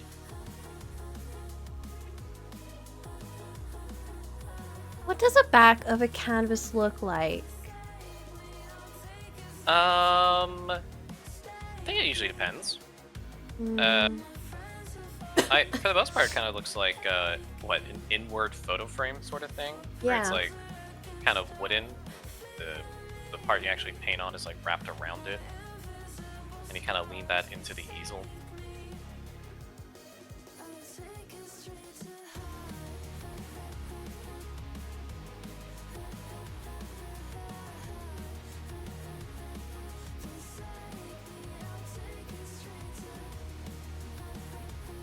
I think they usually have like stitching around it too, don't they?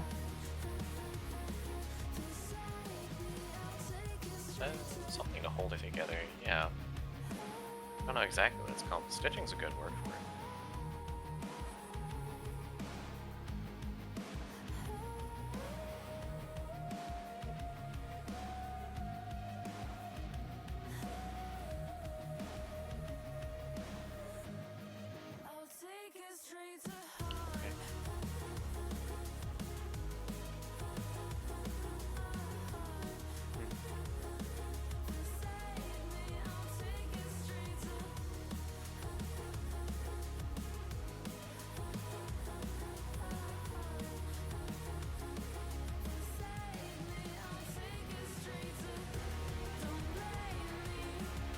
Couple staples in the corner.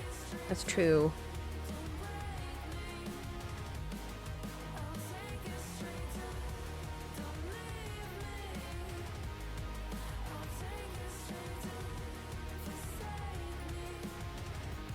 The stitches are more aesthetic.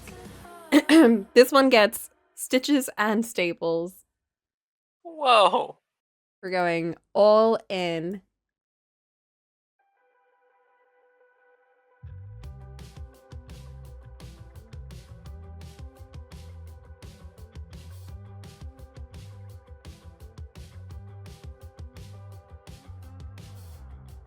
Fever dream the night that we met.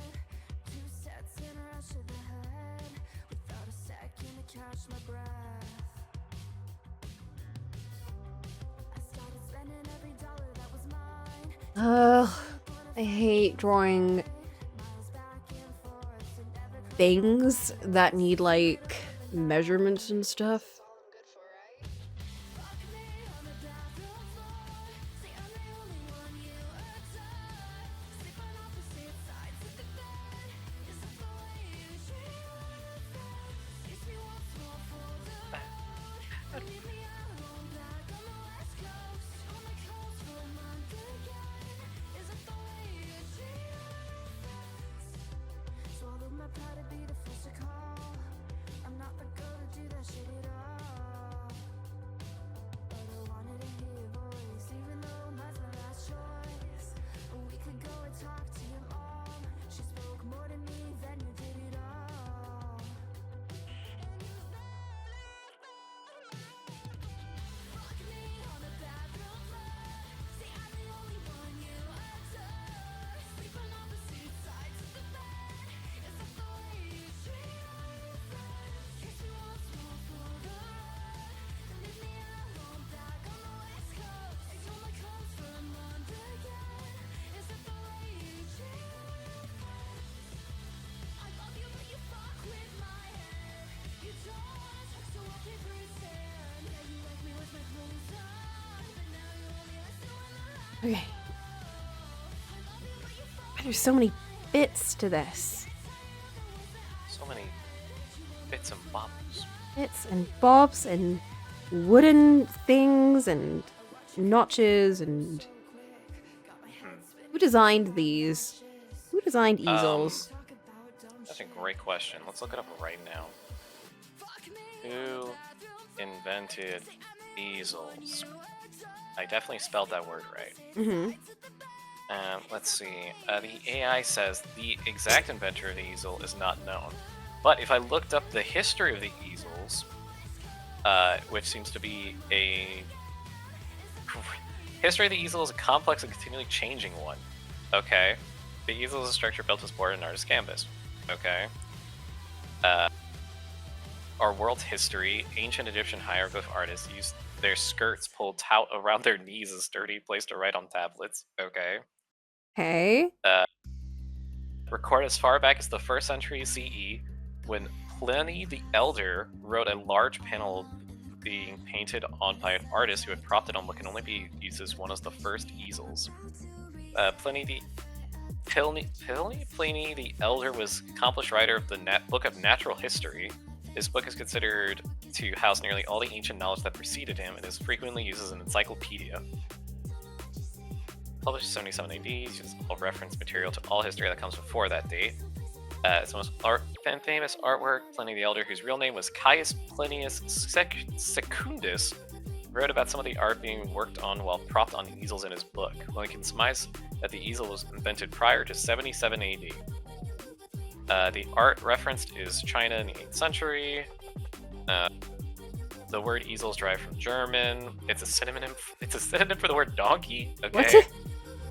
What? Sure. The Old Germanic form is isel. Interestingly enough, the word used to mean easel in many languages also means donkey, such as Dutch and Latin. Okay, so we don't know, Okay. but we can roughly guess where it is. Who made the complicated easels? Define complicated easels. There were Like- for them. I don't know. Like these ones where they have like things that connect to each other and they're annoying. Let's look up what the word complicated easel gives me. Oh, okay, those. Easel stands, industrial easels. Yeah, who the fuck made an industrial easel? Okay, industrial easels are the things used to hold up, like, whiteboards. Easel stands seem to be the ones that you want. Oh, okay, so there's multiples. There's studio easels. What's the one you sent me? Which one does that fall under? Oh my god, why are there so many? There's so many kinds. What is this? Tabletop. French and plein air easels. H-frame, A-frames, wooden, metal and aluminum, art display. Why are there so many kinds? I'm guessing these are A-frame ones because they look like a big A. Yes, so let's take a look at A-frames. I'm only gonna draw this much, I think. Because Mhm. yeah, we're not gonna need any more. Why are there so many? What does it mean? Good question. Amazing question. Who invented easels? Why? Why invented easels? The ancient history. This is the real alien conspiracy. Why are we so focused on that when we don't know who even made the easel? Literally, guys, this is an untapped area of our world that no one knows anything about. There's a whole era that we are just blindly following this one dude's book, and we're just like, yeah, that sounds right. Maybe he made these specifically to like fuck with people's posture. Who knows? We don't know. We don't even know who he Oh my is. gosh. Shrimps actually have great posture before they get cooked. Before they use an easel. Shrimps before and after using an easel. This is the evolutionary gap. Exactly.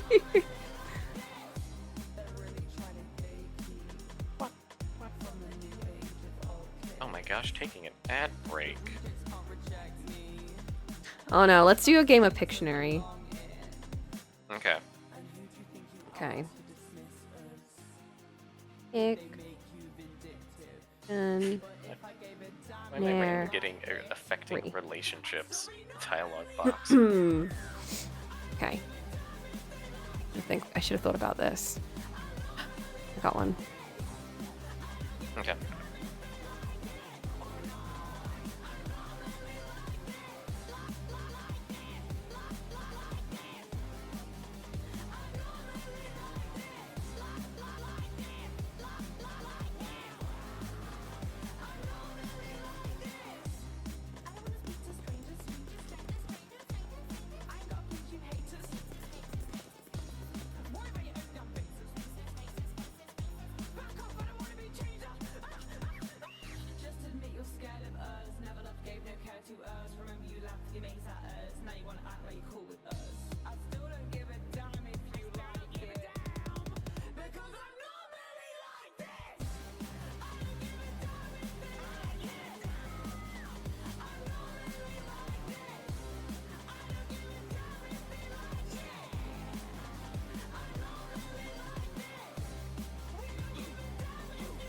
I'm not seeing any guesses, Boop.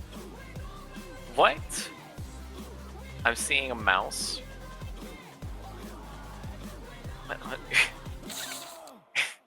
What? What if I like? I'm seeing a mouse with a selfie stick. Okay.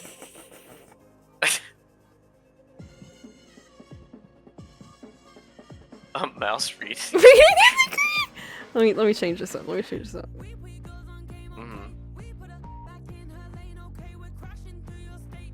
Oh, that's even more confusing, actually.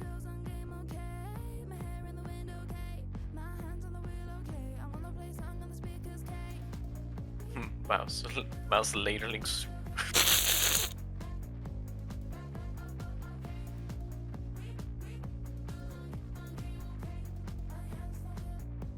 Mouse ladling soup, mouse reading decree. We're getting closer. We're getting closer to what this is. Mouse of the league. Miku Mouse. Mouse of the league, Miku Mouse Sune League.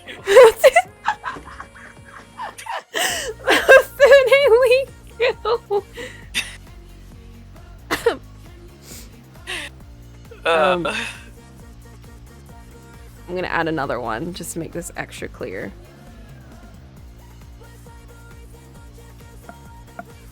Ratatouille. Okay. Ratatouille. I just had to draw the very vague outline of Linguini. His name is Remy. We're getting so specific. Yes.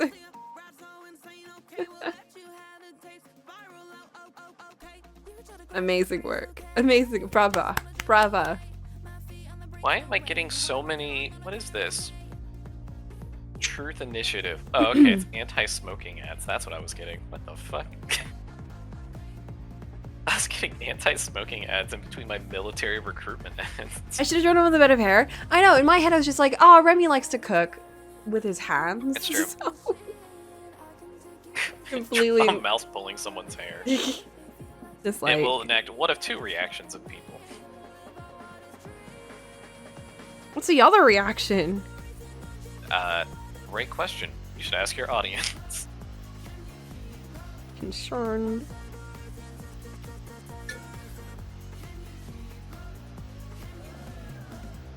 How would you feel, Coco, if a mouse was piloting you, pulling your hair? A little bit concerned, because like, what are they making me do? They're making you, chop up giant blocks of cheese into very tiny blocks of cheese to feed to other mice. Oh, can I have some of the cheese? Yeah. You can have like one or two pieces, but like the rest of it's for them. Okay. Yeah. You're a catalyst. You are Oh. a tool. you are A tool you for the are Rat things- Nation. The Rat Nation is being served.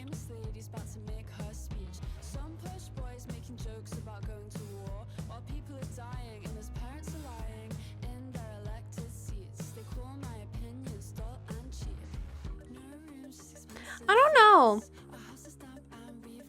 It's a Remy situation where I know what's going on. I'm not like it's not like a fungi, like I can't think or anything. I mean, I guess it depends on my relationship with the rat. Like, do I like the rat? Are we friends? This is definitely a thing of like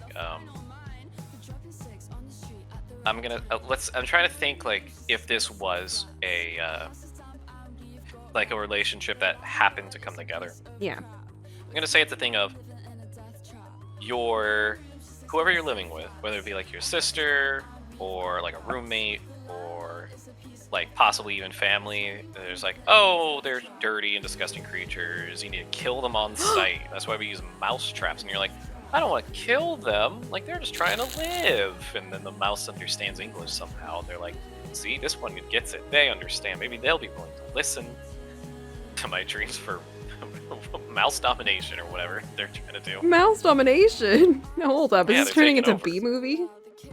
Yeah, they're taking over. Right, we're gonna sue the human race. For inventing harmful things for enticing mice.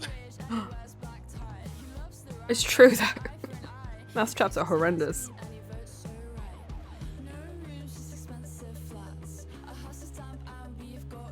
Yeah, fuck it. Go on then. Why not? You only live once. YOLO. YOLO. We're YOLOing it.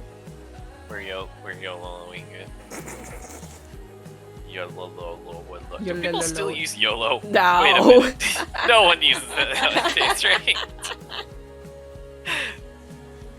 I was like, there's no way, right? That's... I don't think it's very commonly used, at least. No.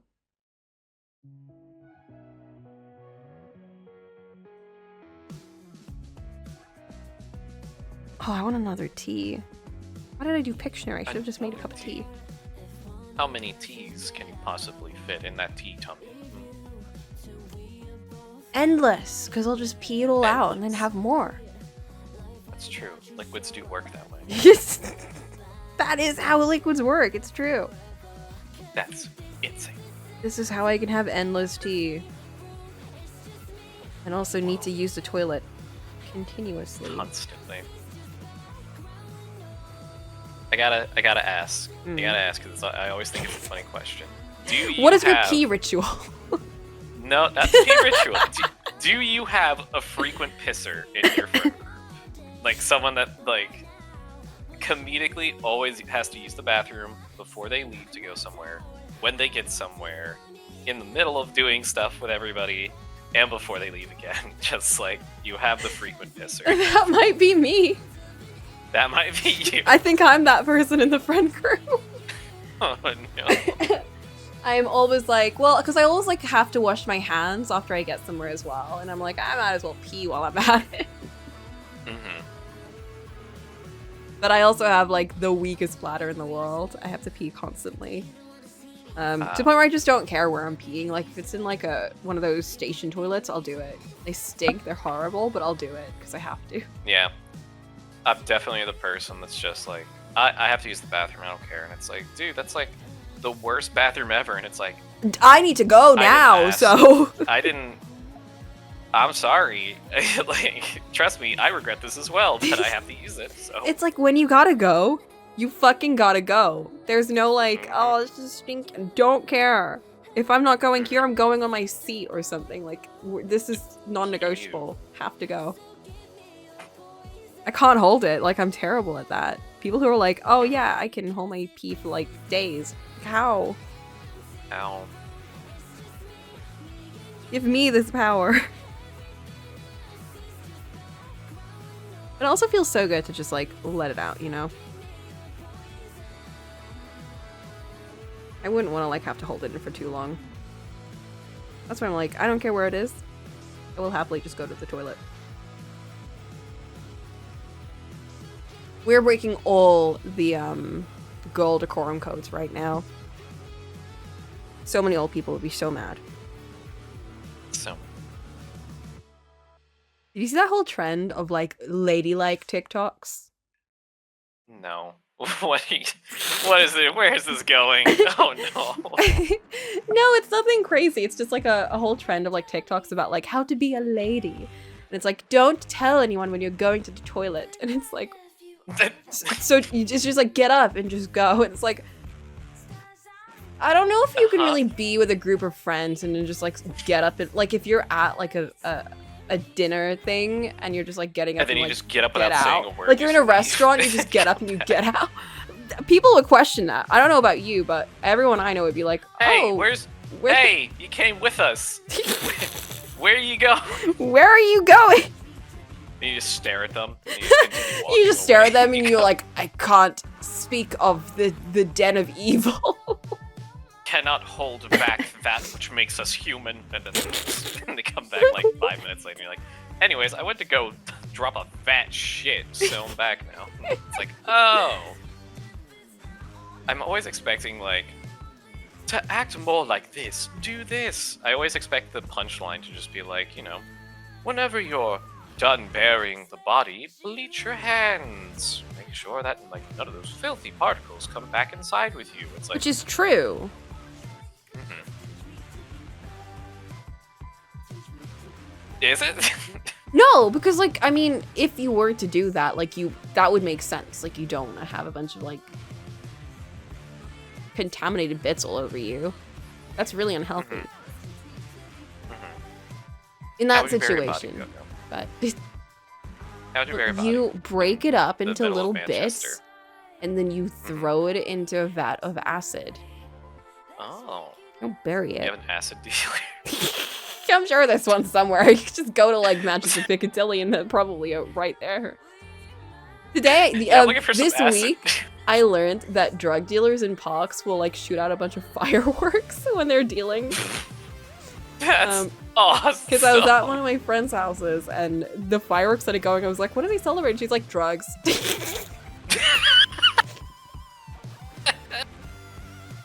Drugs. She was just like, that's just how they let you know. And I'm like, wow, I mean, it feels like a party over there. I You mean, just break out the guess so, yeah. balloons of fireworks. it's gonna be a good party for a few hours for some people, and then afterwards, well, The worst. yeah, it depends. That's where they treat it wake up, really I safe. guess. Yeah. Yeah, I didn't know about that. I didn't know about that practice. The art of drug dealing.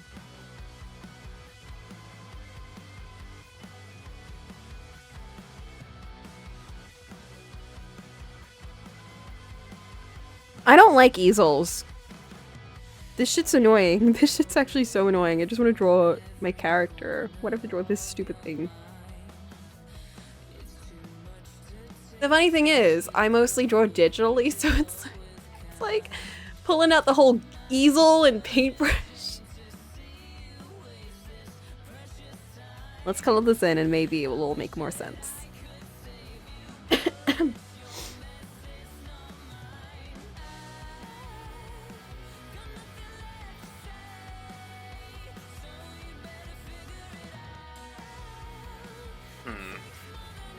I mean, I don't know, man. This feels more like it. I'm still playing Vampire, by the way. Like this whole time, I've just been playing Vampire. Yeah, I'd and assume. It's How much freedom do you have in it? not a tremendous amount. It just seems like the most like overworld you get is like running the streets and running across rooftops and stuff. But they still have the, you know, oh, people can't see you doing freaky vampire shit, or else that's a violation of the masquerade. But in the first game, there was a very clear reason for that, and that's because someone forcibly turned you into a vampire, which is a big no-no. So you were constantly being monitored, so if you broke the rules, you better believe people are more than happy to kill you. In this one, you're like an old legend of that's been long forgotten, Oh, and it's like, who the fuck's gonna like walk up and be like, hey, you can't be doing that? It's like, I'm an old ancient, like, fuck off. I'm gonna literally I will literally kill you. Like, it's strange. Oh, hi. What? You're designed. do you have to be that, or can you make up any background? The only thing you can make up is like whatever vampire clan you come Oh, from. I it see. But seems like- that backstory part of you that you were always an Yeah. ancient is and a legend is interesting. It's That does just, like- change things up because like people would have to have a level of respect for you or fear. Yeah, it just comes down to, oh my god, I've heard about you. You know, like that sort of thing. Yeah. Interesting.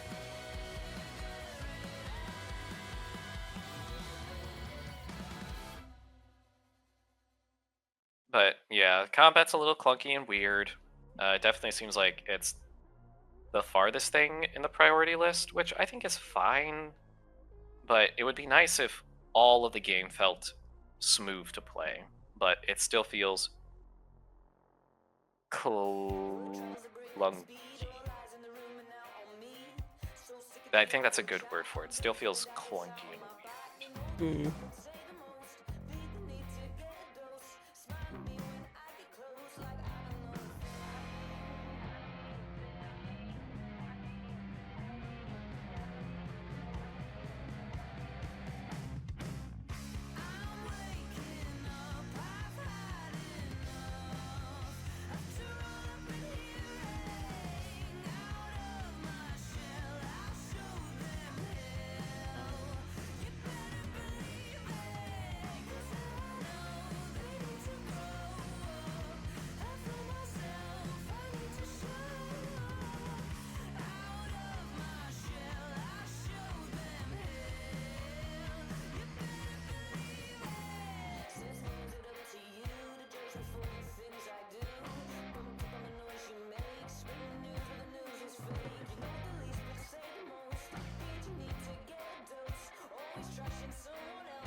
stretch. Big stretch. Oh, oh, oh. Game did not like that. Oh, what did you do? I left the set piece and entered the open world, and the game was like, No, no, no, no, no. okay, well, you did it, but then also we have to give you skill points, and also we did all the things, and I'm like, cool. I guess? Thanks? I leveled up and got an entirely new outfit? Okay, sure, game.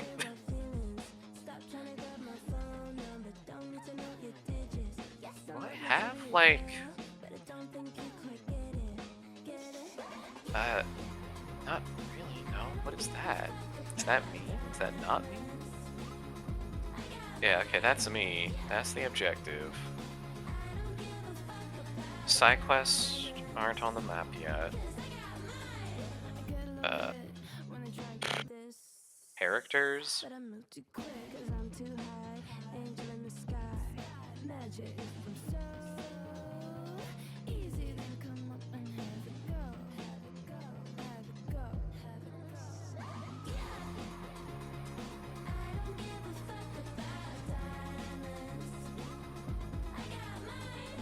Yeah, no, not having a hard save option is always a weird thing for me.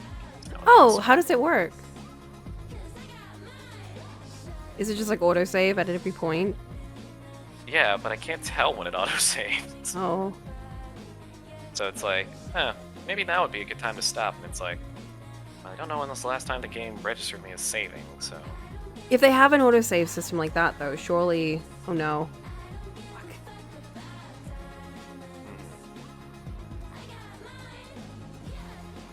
Surely they would, you know, have it save at every point.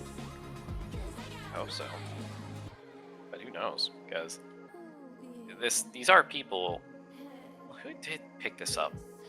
Yeah, a different studio picked it up. Because I think initially... What was it? Initially, I think it was the Chinese realm that was supposed to be fucking doing this. And then they got a bunch of backlash. And then I think it didn't happen at all. Like, this game, like, I'm serious. This game passed hands like 6 times. Eidos Montreal, I think, did the final version. It's crazy. It's wild.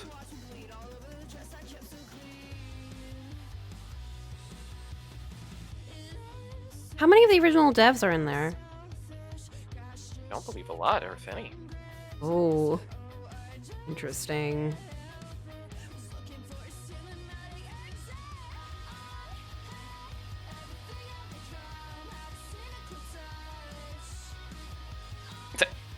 I don't know what I'm supposed to do for some of these things. It's like...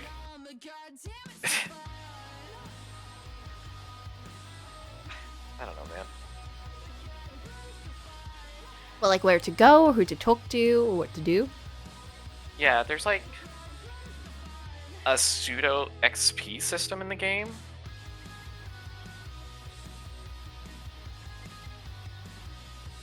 Yeah, okay. Cool. What does that mean? What have they asked? It's like there are people in the overworld just walking around, and it's like sanguine, cloeric, melancholic. The sanguines you can just are like people who just want to like you walk up and you don't even say anything. Character doesn't say anything. The person just goes, "Oh, you're so hot. Yeah, I'd go anywhere with you." Oh no. Then you just lead them into an alley, and then you just drain all the blood from their body. But like, it's like melancholic. I guess are just like what? I think these are skill points. I think this is how you get new skills outside of just experience. It's not very explained. The game simultaneously loves holding your hand and telling you exactly what to do in some cases, but a lot of it just goes like, run around, don't get caught. You can figure it out. It's like, don't know about that, actually. I don't know if I can. Not very intuitive then. It's a strange one for sure. Yeah, there's a clear lack of communication between the game and the player. That's a little strange for me. Yeah, I did see a video today on, what was it? It's like some weird, what? I think it literally advertised itself as like Chinese fan project for Final Fantasy.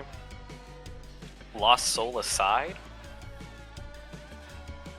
It's an action Lost game Soul that had Aside. Lost Soul Aside. I think it was supposed to pick up the pieces of where Final Fantasy Versus 13 was, and Oh, do like no. its own fan version of it. And it took 10 years of development to get it out, but apparently it's finally out. It's out? hmm Wait, really? Yeah. Lost Soul Aside. It's like the devs said that it's like how they envisioned Final Fantasy Versus 13 to be, since it changed so many hands. Yeah. Down to the main character looking like Noctis. So,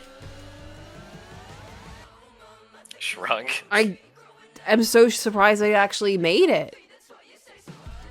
I thought they abandoned it after 15.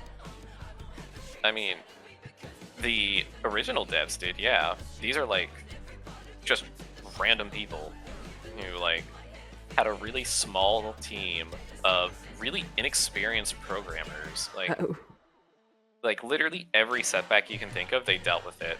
Even down to like, it was in development for so long that the next gen of consoles came out. And they had to completely scrap the project and what they had. And instead, like, you know, move on. And have to, like, start from scratch on an entirely new system. That's crazy. Right? I really like Yes. the lore of the Fabula Nova Chrysalis series. Mhm. The Holices and all of that. And mostly like the goddesses and the gods and stuff, like the things that were going on between them. I also thought that was really interesting. It's really sad when they didn't really bring any of that up in 15. Ugh. Yeah. So is it Remember like that a Final 16 Fantasy came game out? then? Huh? Remember that Final Fantasy 16 came out? Not really. Yeah. That's my favorite punchline.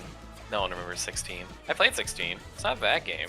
It's just very floppy. I think that's the best way I describe it. It's a very floppy game. If you know, you know. In which there's so much promise. There's so much excitement behind it, and then you get your hands on it, and it's all floppy. You're like, oh, okay. And I then you can't say leave anything without a bad very strong about it. impression. I just don't. Nothing about it really cool to me. Yeah, I think that's fair. But also because, like, I'm, like, so tired of, like, gruff man as, like, the protagonist. Sad man who's got so much trauma and blah, blah. So tired of that. I just... And it's Dude, like the main Clive. character of Final Fantasy 14 is gruff man. And then it's Gruff. literally the exact same, like, literally almost Noctis one-to-one the is a- design. It's so bad. It's so funny to me Like specifically. Clive and Final Fantasy XIV protagonist, Warrior of Light, they're the same. They look exactly the same. I'm sure they're very different in personality. I mean, one of them has personality, but Mhm. It's just very funny because Clive as a protagonist works, but Yeah. it's also the most like, I don't know, I'm gonna call it backwards writing protagonist, where it's just like, you know, as a boy, he had everything, but then after the incident, he lost it all. And now everyone hates him. Oh. And he has a dog, but Oh. the dog loves him. Let's hope Oh. nothing happens to that dog. Oh. He has a childhood friend and a very, very supportive uncle. The uncle's Oh. actually really cool. I like him as a character. Like, there's so much going for it, but then it's like, this is an adult Final Fantasy story. So we open up on, like, people banging and stuff like that. And it's Oh, like, I thought you were gonna say like Final Fantasy Type 0, we open up on children dying. Children dying, dude. I need to get back into that Huh? game. I need to get back. I need Me to too. give that I game really another want to get try. back into that game. I I stopped know my because friend really advocated for it. I know that But then again, DGen really advocated me to play that. Really? Yeah, he was That's like, funny. "This is really good. You'll really love it. It's got all the trauma that you love." Got all that good trauma. No, I enjoyed playing it. I actually enjoyed the gameplay and everything. Literally, my computer just couldn't run it back then. This what Okay. PSP game? PS Vita game? What? Yeah. That Yeah, was yeah. a PS3 game. No. That's so funny. Wait a minute. But the port was so bad. My computer could not run it. That's awesome. Which is, you know, it's Square Enix and their ports are never great. Hey, it's true. I've always said that. I think that just comes from a blatant misunderstanding of how games are made, but like, we make games on computer. We make them on the computer. Why is it that we've had such a hard time taking I a don't game know. and making it on the computer? The answer is because to make a game you have to use a dev kit, which does not always incorporate modern PC trends or like considering system operations. Instead, it's you are building this thing on a computer to run on this box. This box that may or may not run games good. Let's hope it can run your game good. Like, that's it. That's the long and short of it. Oh. I just want to play my sad game where children die. Yeah. Also, again, I'm I out just here love the just- lore of the Fabula Nova Crystallis series. I just want to know more.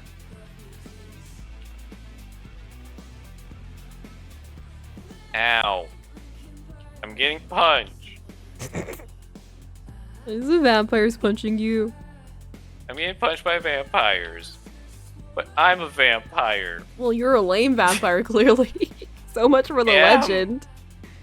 I am. I'm supposed to be a legend, but I woke up with the plot tattoo on me. And the plot tattoo makes me lame. Gave you a bump on the head, and now you're old. Now you're old and It's senile, true. and you can't fight. And everyone's like, I'm old, "You were and great I'm once." senile. I'm Now having look at you. flashbacks, having flashbacks to the city from like 100 years ago or something. Like, Was it good? I don't know. Maybe it's like people wearing like old-timey clothes, and just being like, "Oh well, oh golly, jolly me! If it isn't old wanderer, how are you doing today, nomad man?" It's like, "Oh well, you know, I'm a nomad." People go, you don't say. It's like, this is the game I'm playing for sure. Do you speak at all? Yes, your character does have a voice, and they also have a voice in their head. Oh, of course, And- we love the voices in our heads. Yeah, there's... Apparently this matters. I don't know. I guess he's supposed to be, like, your modern voice. Like, oh, this guy knows what's going on. You need him to tell you what's going on. Which, you know, I guess is fair.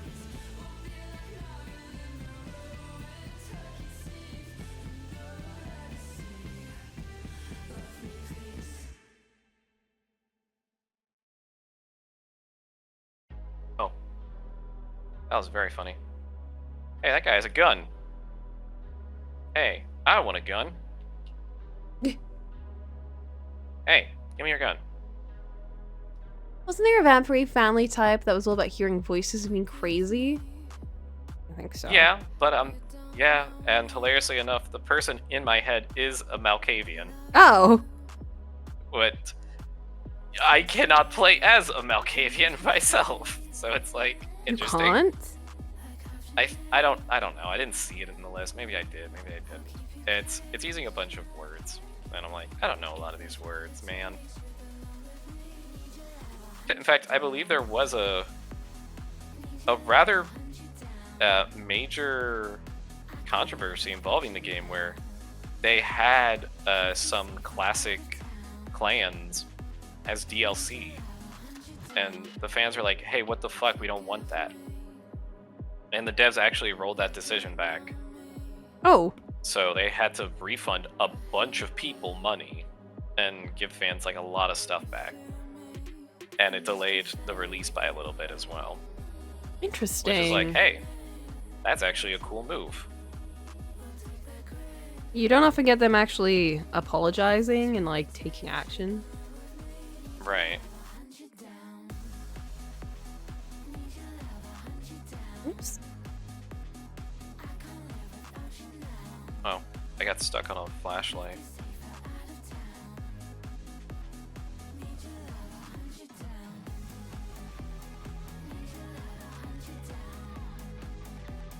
Better be a cool move. They need to win back some goodwill.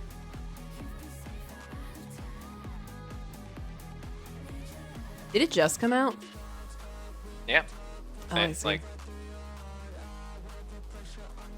it's an all brand new release with all the really dumb things that I expect to happen for a game like this, really.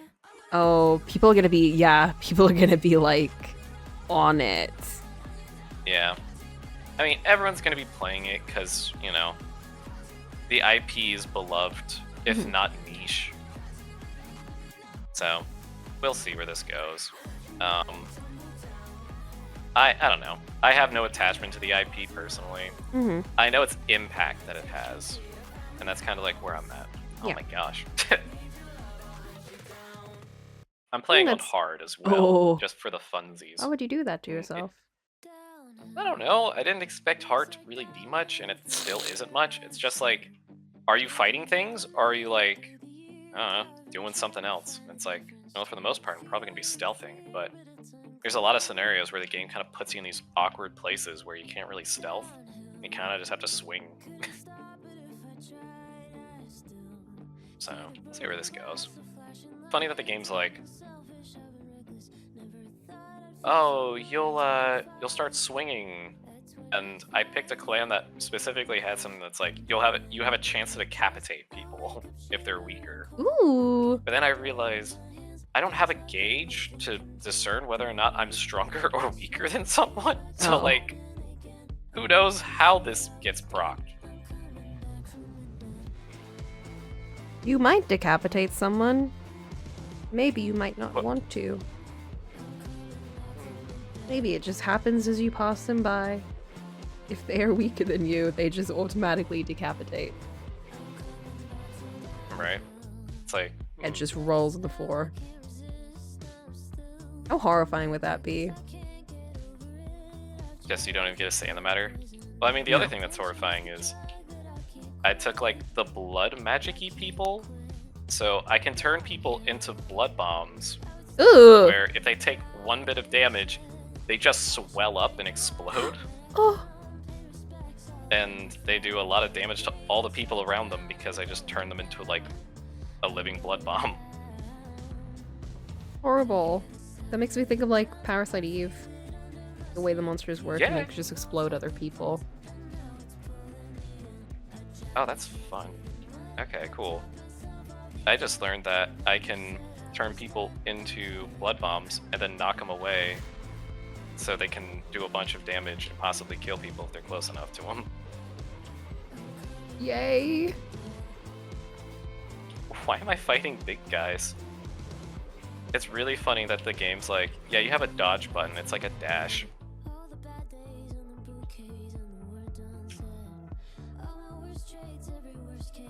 Alright, yes, I think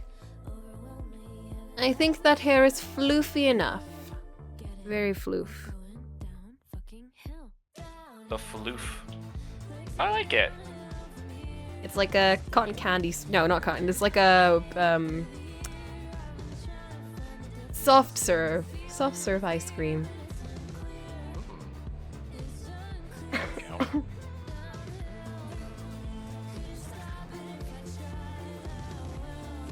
Okay. I mean, And then the one where she's looking.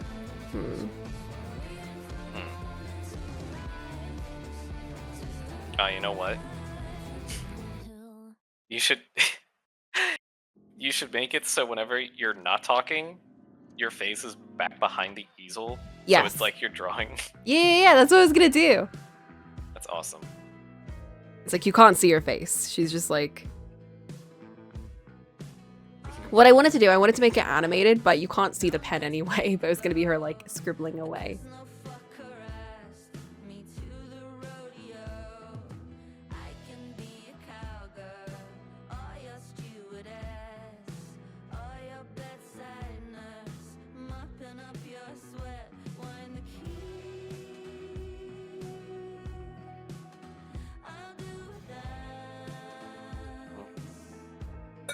Yes, the Want vision. her. The vision is coming true. Vision is there.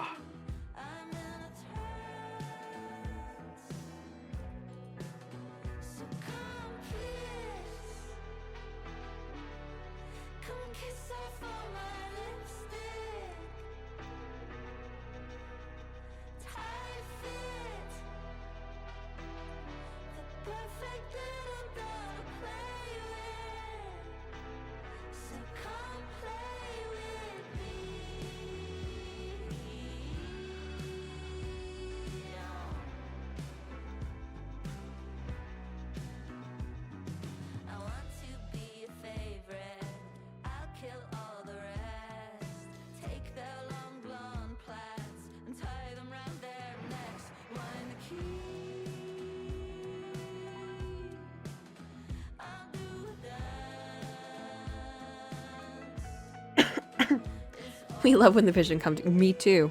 Love when the vision comes together. I My love it when I favorite can thing. see. I love seeing.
Athena and Billy stocks have just been. I didn't even notice that.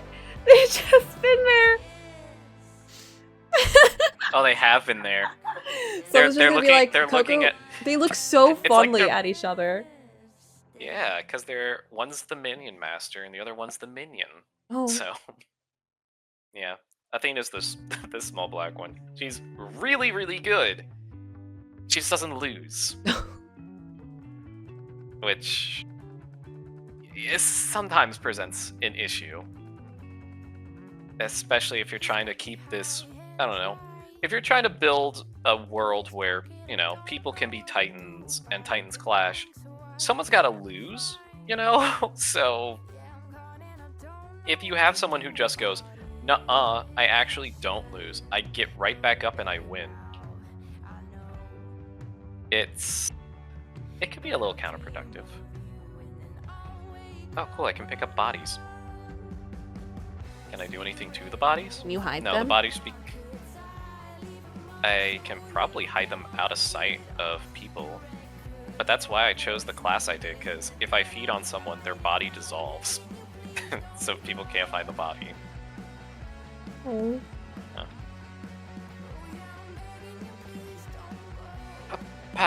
Oh yeah, we have a big pay-per-view tonight.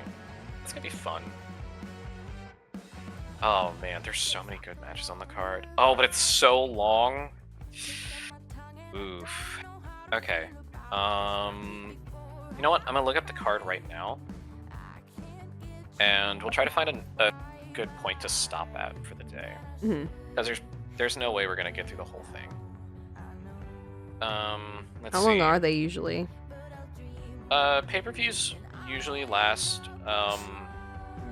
like 3.5 hours, approximately. It's a lot.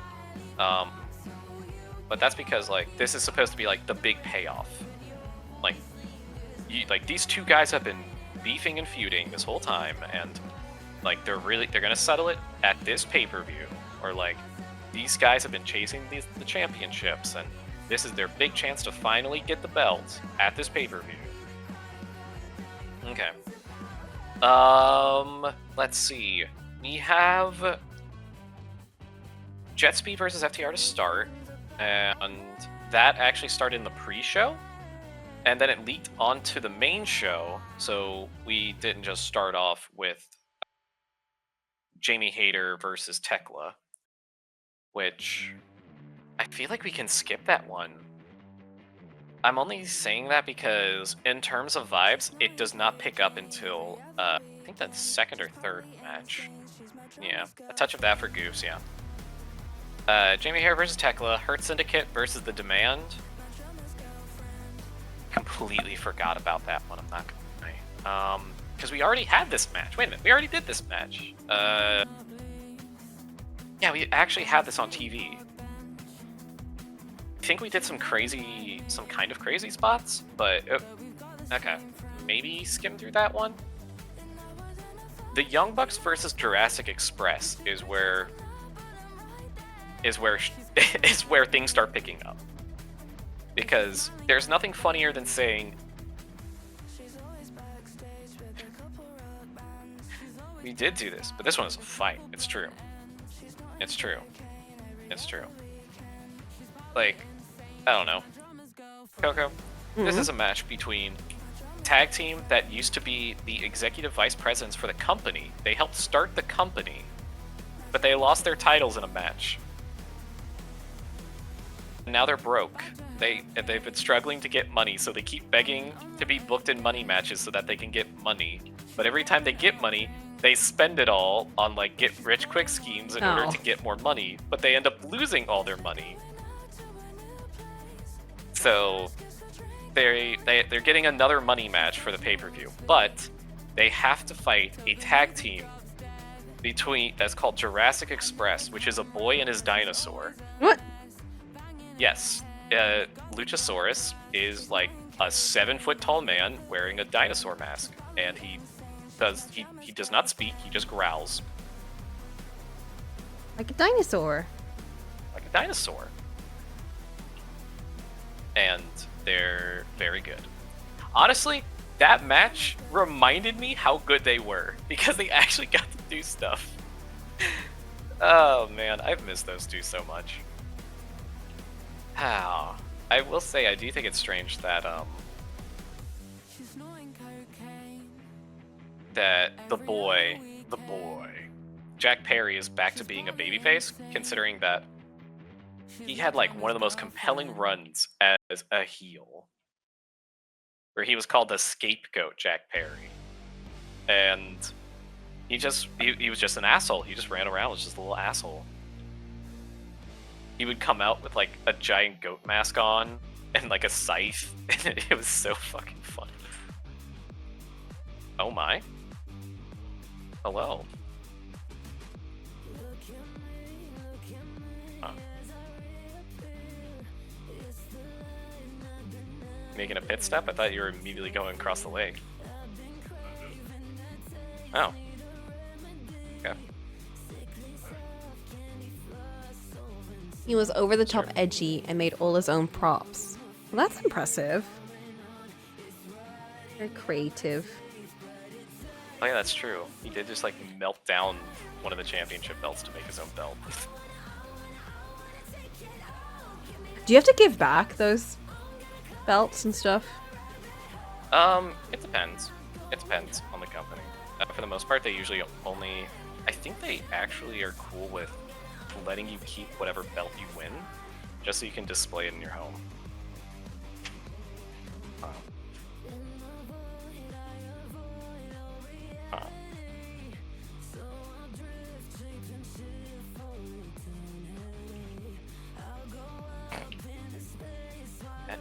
anything. Oh. This game is finished. Playing Vampire the Masquerade Bloodlines 2. For the adults, you shouldn't compare this to the original Vampire. Yep. Yes. Yep. That's the one. Don't compare this to the game with the sequel was. Please, I beg you. Be kind. Rewind.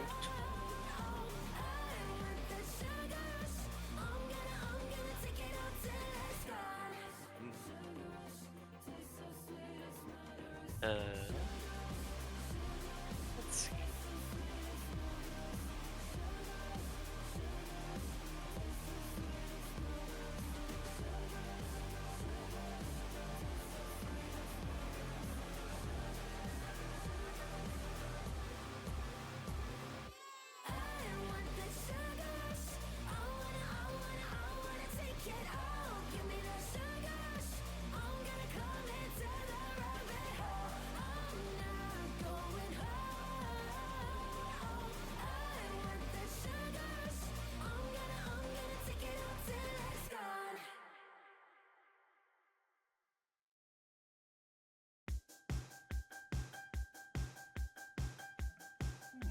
Let's see.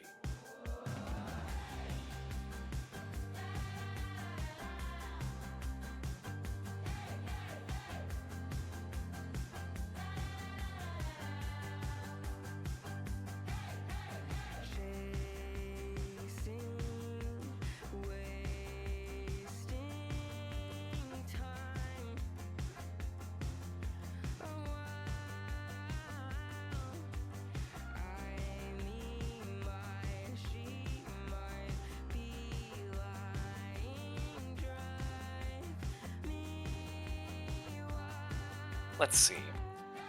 You know what? Let's determine something. Mm-hmm. Okay, go on a journey with me. I want to decide what movie to watch next.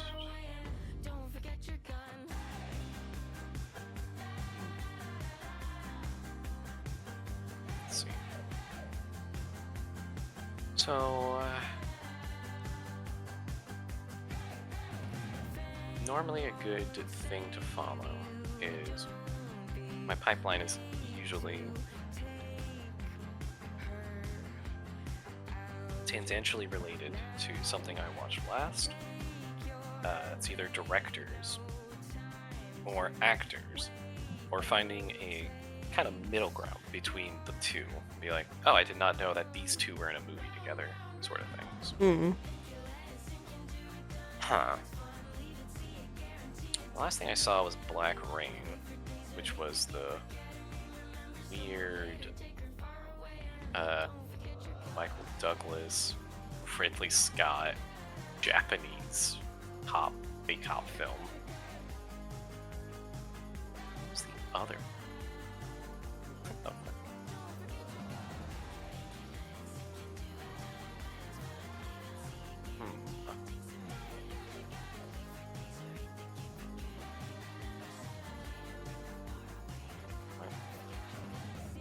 What was the thing?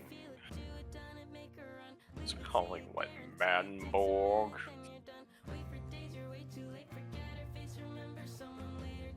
A soldier brought back to life as a cyborg. Okay. Keep that in mind.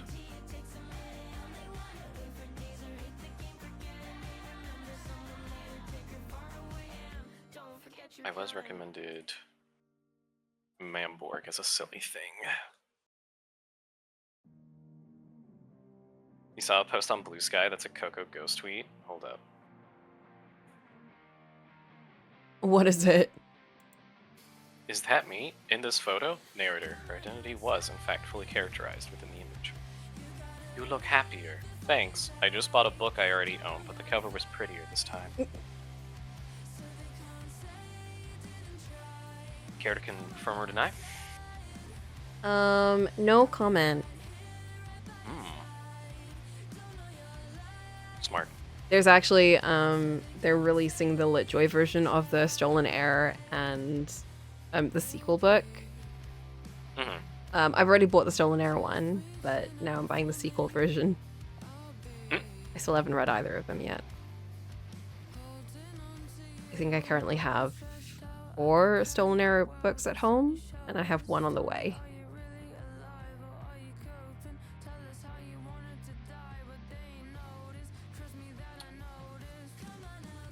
Do you have space for all these books? Kinda. Kind of. Okay.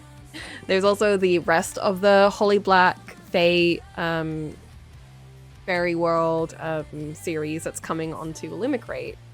All of which I haven't read, but I actually have wanted to read, so I'm also planning to order that. That's going to be coming during November, so at one point during the day, I will be like checking my phone to see when that's like live.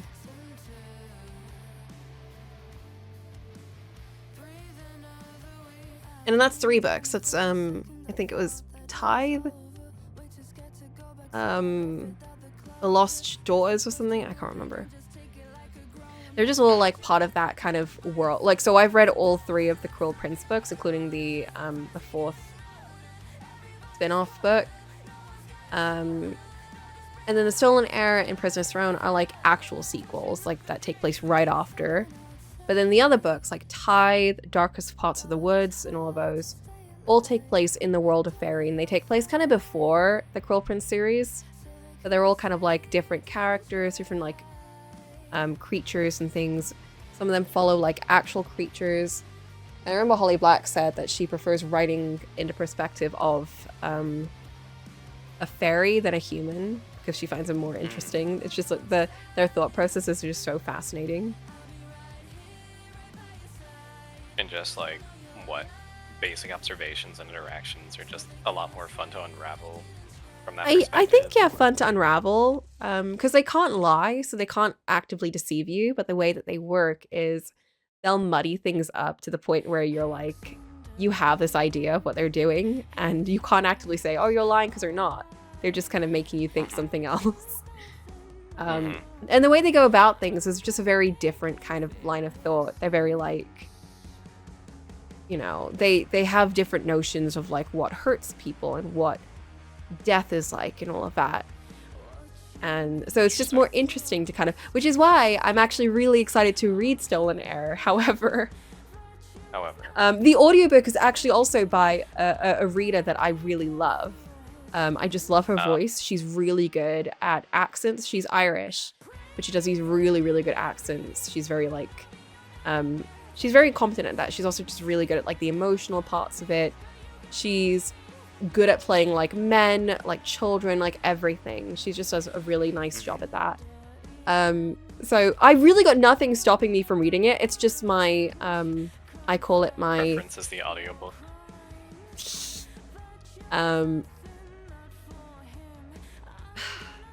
It's my save it for a rainy day kind of series where I'm like, I know it's going to be good. Like, I know the writing style, the characters. I already know the characters, and I know the writing style is like, I will love it regardless of what the story is.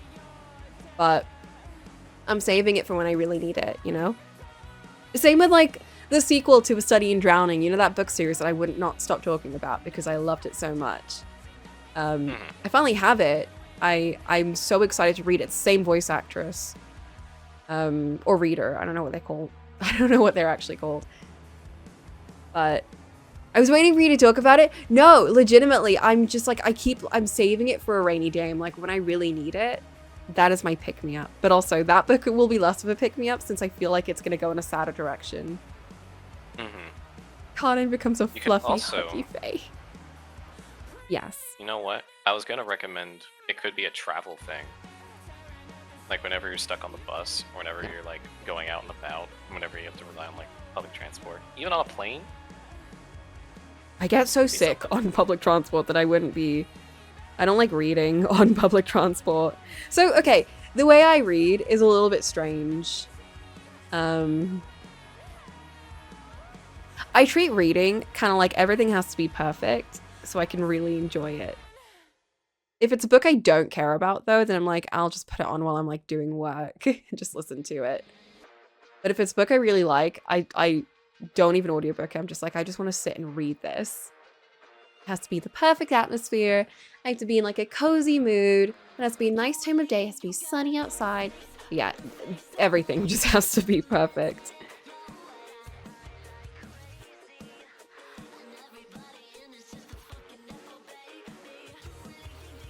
Which, is that feasible all the time? No.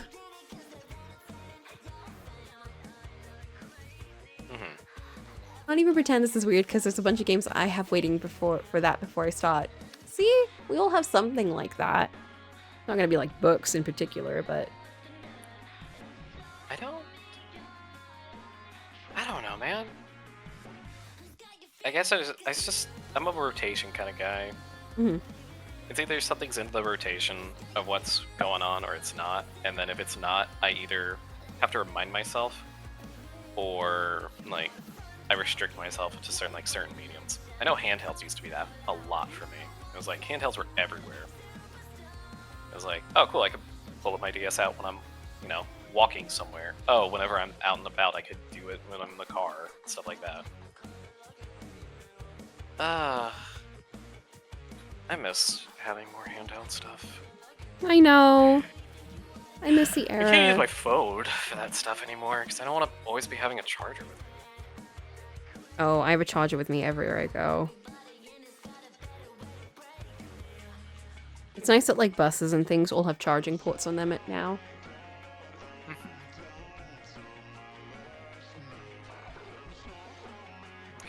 Someone's definitely the show.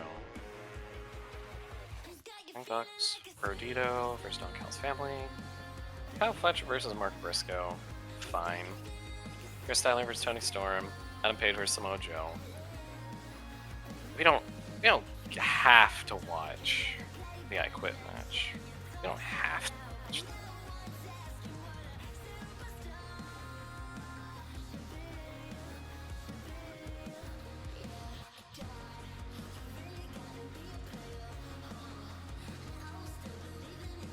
Also, I'm almost at the end of this is going to be so strange, but the Merlin Season 6 script that was written by a group of fans who put so much effort into it. Because we never got Merlin Season 6. Yeah, the script. So I've just been reading the script like a book. Interesting. 13 episodes. I'm on episode 13 now. And it wasn't until this I've been putting on like the soundtrack in the background, but it wasn't until this episode that I realized they'd actually curated a soundtrack for it that was not only episode by episode, but also scene by scene with the names of what's happening in the scene, so you can sync it up. And I was like, what the heck? I got 13 episodes in and I didn't know that was, and it's like so well done. So well done. The way it syncs up, the way it like just gets you feeling everything. It's just so nice. I love it. I've been loving the script so much. There was one moment that genuinely made me so sad.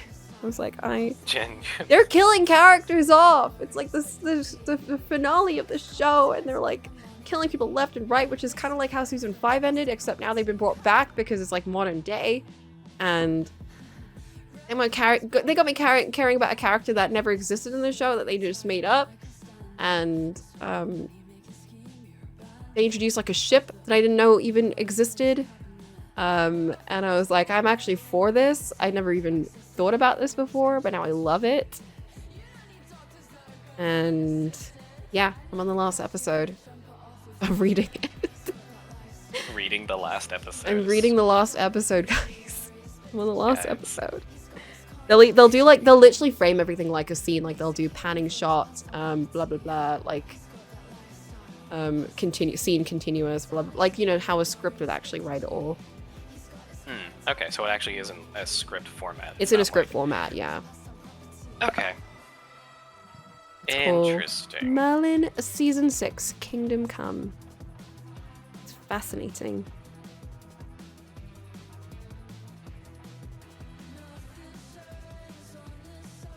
I remember they'd sent it to the studio like at the end of season 5, and I remember the studio actually gave them a response being like, we don't have the funding anymore to do a season 6, but this is like a really good idea and we love it. It's crazy. They got like casting like notes for the characters that they introduced. It's like just wild. And it's like the way they're written, it's like, oh, these characters have always been around. I'm like, no, they haven't. They never existed. These aren't Absolutely, they're fine. like Elaine the witch, who's Morgana's third sister. Yeah, she just exists. And I'm like, did I miss her? Or just, you know what? I don't actually remember half the characters, so I'm just gonna go with it. That's my favorite part about, like, I guess late season writing is just like, and then their second cousin, twice removed, showed up, who's always been there since the beginning. Show flashback, child actor from flashback, and then like interacting with person in loving fashion. We're good. All right, sweet. It's like, Oh no, in this one, Morgana was like, who the fuck are you? I've never had a third sister. that's awesome. That is the correct way to respond to that. But then Morgana's also raised by like King Uther and like doesn't know like her other side of the family. So that's why when she met her other sister, she was like, who are you? So who knows how many like other family members she has. What's your? I feel like this is way too weird of a question, but what is your favorite incorrect telling of a mythology? Oh my god. Something that just strayed so far away from Yeah. the subject material, Oh my but god. you still love it regardless. I feel like I must have a couple.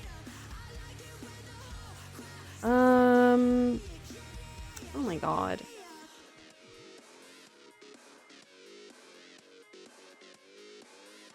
I mean, there's some easy ones for me. What's personally, yours? but, Dynasty Warriors. It's so incorrect. Yeah. It's so incorrect, Yeah. but it's there, and I love it. It's fun. I It's love great, it. yeah. It's stupid, you know? It's just, it's someone who takes a bit of a source material, and then they just absolutely just flow it all around. How it should be, to be honest. You know, have fun with it. Like, who I guess, fucking yeah. cares about historical accuracy? You're Mhm. making a show, I mean, you're making it Assassin's Creed. interesting. I mean, Assassin's Creed did that a lot. I mean, for God's sakes. You know what? I'm not going to use that as an example. I'm just going to say that in Assassin's Creed 2, you do go on, like, adventures like Leonardo da Vinci and shit like that. So, like, I guess alternate history can also fall into there. Huh. Oh no. What is there? What is like old history? Ooh, actually. Are we going off like old stories? Yeah, it could be old stories, it could be mythologies, it could just be like something that has a definitive, accurate depiction of it, and this thing just goes in the opposite, like the complete opposite direction. Okay, it's not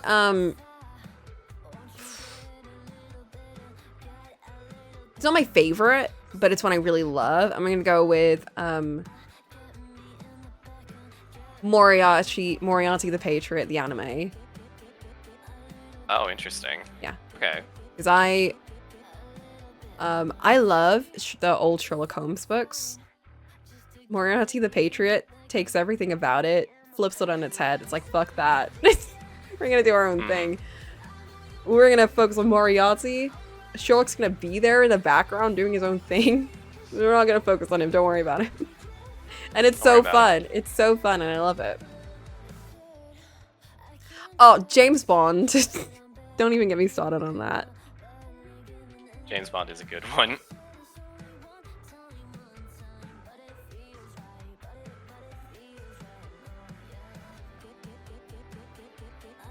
Aside from that, I don't know. It's a tricky little question. Yeah. It's a good question. It is a funny little thing. I do like Merlin, actually, as an Arthurian retelling. I think it's interesting. It got me interested in it, for sure.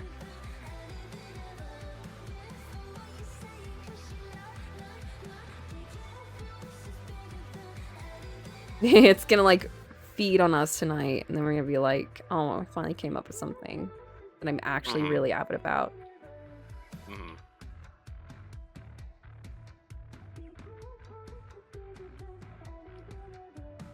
I'm not that, to be honest.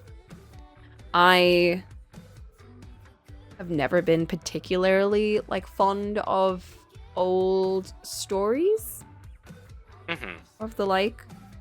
I mean, look, you can even go so far as to say Once Upon a Time in terms of like fairy tales. Yeah. You know, like that counts in terms of the question. It falls into the Ooh. criteria. Because another good one for Ooh. me personally Yeah. is Percy Jackson when it comes to how they handle Greek mythology.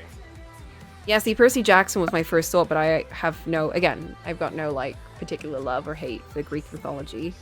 That's why I can get through Blood of Hercules with no suffering. Oh boy, that's for me. It's a twofold thing because I do like Greek mythology, but it's also a thing of holy shit. This is so. I don't Fun? expose myself to a lot of fan writings, a lot of self-published works. You know, so for me, it's a lot of cringe in different ways. I don't have that. I don't got that tolerance built up. No.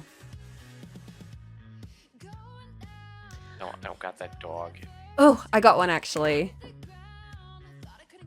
Into the Woods. Into the Woods. Yeah. Okay. Because it turns all the fairy tales on its head. So it takes the basic concept of them, but it turns into something completely different. And it's my absolute favorite. I mean, it's my favorite musical. It's probably my favorite like depiction of all of those stories.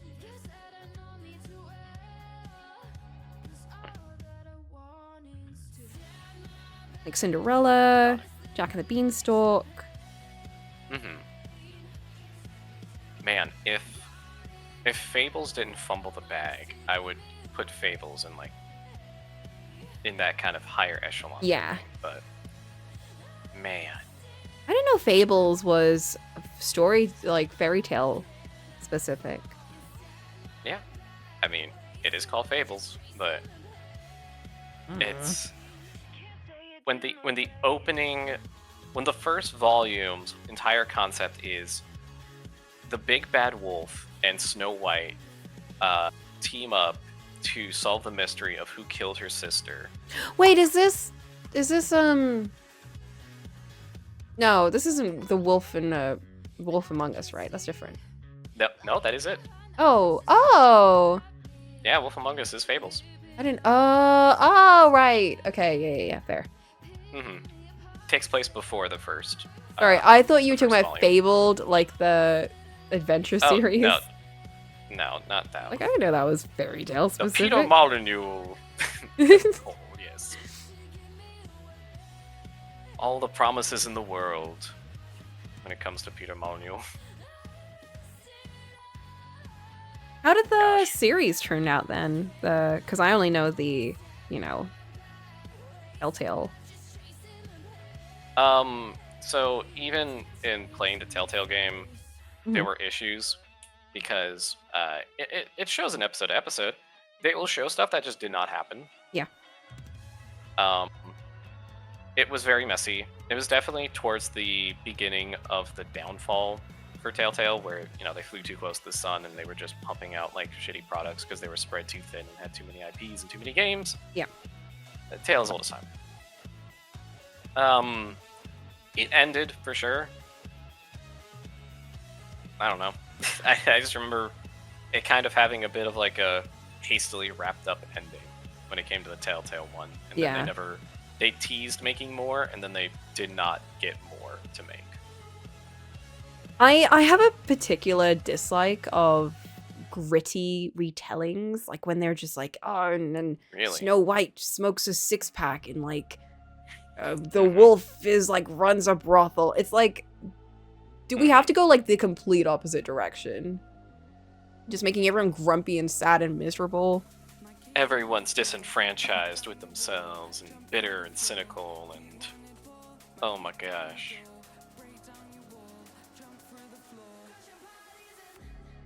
I like the concept in theory, a noir detective kind of story with a fairy tale character. I love that. Hoodwinked, though, that's for me. Oh, Hoodwinked! Yep.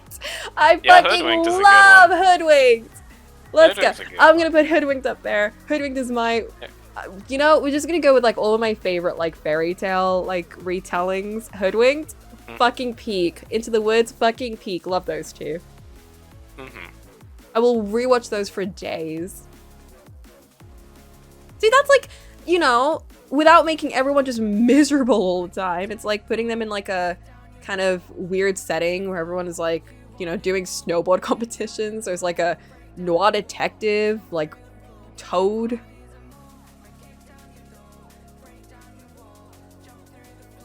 I remember we tried to watch that one of those Wizard of Oz for MPW because Johnny TV was in it. That was unbearable. Oh no. Oh, right, we did. Which one? Oh man, there was like a Wizard of Oz show. Ooh. Yeah, what the fuck was that? Is it still in the spreadsheet? Do I need to open up my fucking Google Drive?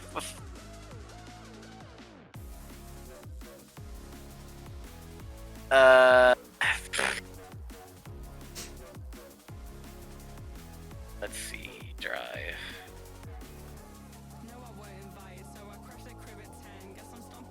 Let's see, big list of stuff to watch. Got Bill Goldberg.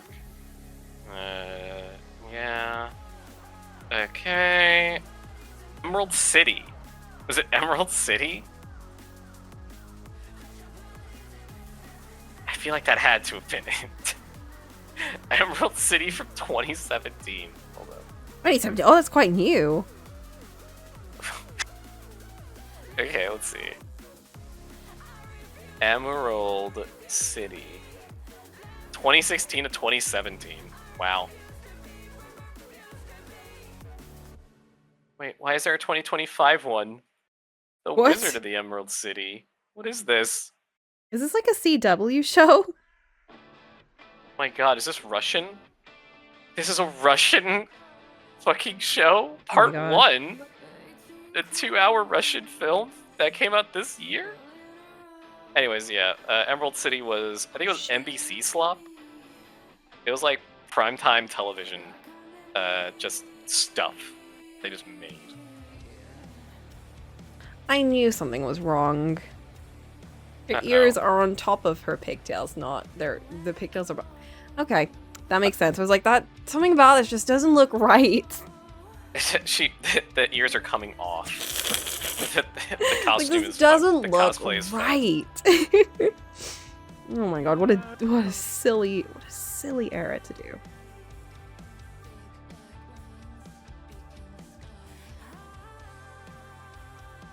Oh well, easily fixable. The layers got mixed up. There weren't even any layers. Damn. All in one layer.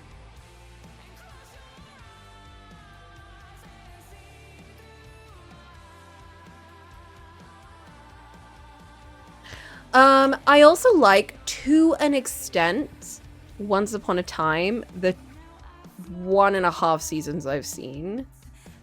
Mm-hmm. Bits and pieces. Once again, characters who are just getting, like, stretched out to make drama and stuff. Exactly. It's like, how can we make this very drama-filled? Well, because they were former lovers, because they dated each other in a different life, because they were this, they ran across each other Or it's once, like, they had a one-night stand. this one character is like, yeah, we have to make sure she's a continuous threat, so she's gonna learn something. But then she's gonna do the same thing later on, and then she'll never grow and change. It's infuriating. But what my favorite thing was when they pull the Rumpelstiltskin falling in love for Belle from Beauty and the Beast, and then they make the cutest hair. I was wrenched. My heart was wrenched because I did not see it coming. She stays at his manor, and then he's just like being a little troll. He's just like just like copying her, like like just being the most annoying little shit in the world. Like, not appealing. Not like the Beast was at all. And then there's a moment where she's like doing up the curtains, and he's like, you can do up the curtains all you want, but like no one's gonna see this place. And then she falls off, and then he runs and he catches her. It's such a beautiful moment, but he looks like horrifying. But I love him. I love him a lot. Anyway, that is the one part of Once Upon a Time that I'm like, this got me so invested in the Belle and Rumpelstiltskin plotline. And I love how they're written. However, because they have to continuously make him evil, they have to make him do like the dumbest stuff. Of course. And then it keeps making Belle poor upset. decisions. Yes. Poor decisions for the sake of elongating the plot. Hey, vey. Like, Belle tries to, learns that if he kisses someone, you know, true love's kiss, it'll cure him of his, like, curse. So when she learns that, she, like, you know, goes to kiss him, and then he starts, like, healing up, and he's like, what have you done? And she's like, I've healed you with true love's kiss so we can finally be together. He's like, you're trying to weaken me. You've been listening to the evil queen. And it's like, guys, please. And anything they can do to make, like, you know, to drag them out. It's just Silly, outstanding stuff. silly times. God. Have you seen a splurge of Life is Strange videos on your thing? Because I have. A splurge of Life is Strange videos. Lots of like people being like, Life is Strange over the 10 years, or Life is Strange retrospective, or just suddenly, it just all suddenly popped up, and I'm like, what happened? If something happened with Life All is Strange? suddenly. Because hasn't not True Colors, Double Exposure already been out? Yeah, Double Exposure's been out. Yeah. There was a Life is Strange Light that came out. Light. Yeah, I don't know if it's the same studio, but it's like very deliberately that style. So, Oh, like a game? yeah. Interesting. I forgot what it was called, but I mean, I don't know, man. I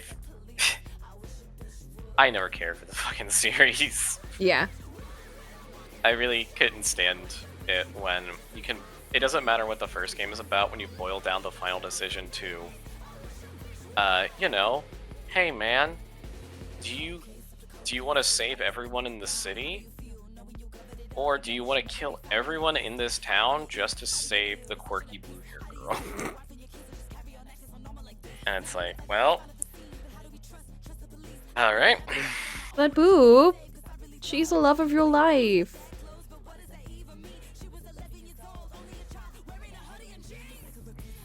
There's a lot of people in that town. But Boop, some of them kind of suck. That is true, but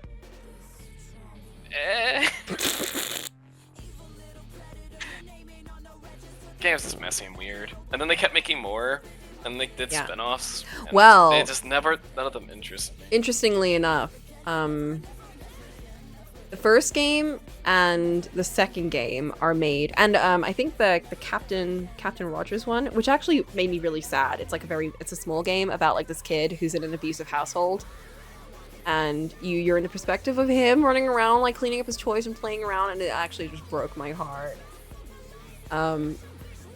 But I thought that was really good. The Two Brothers one, I watched a whole playthrough of that, and I had to take a break. I think I watched like 2 episodes of it, and then I was like, I don't like this. And then I watched more, and I was like, oh. Okay, that ended how I thought it would. I still don't like this.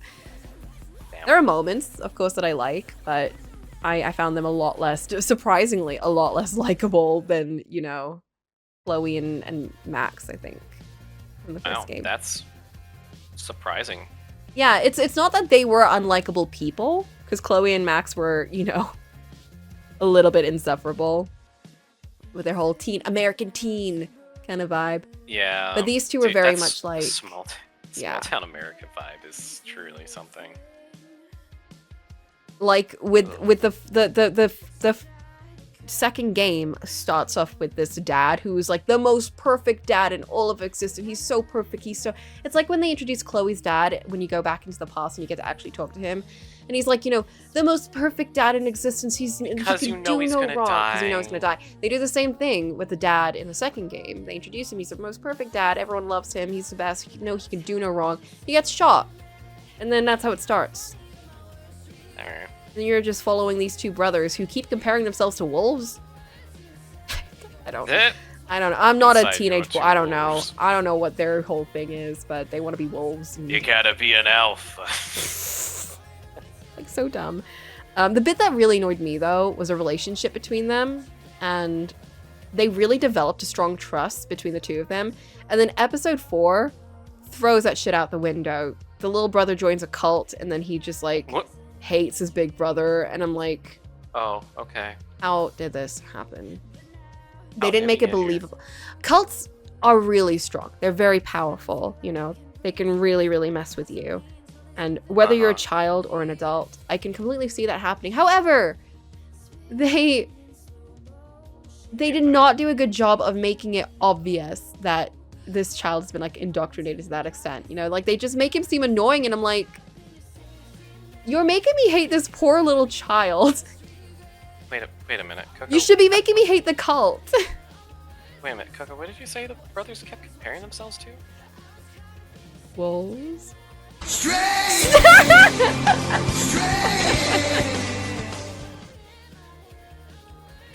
We got it. We That's got one, right. folks. That's right.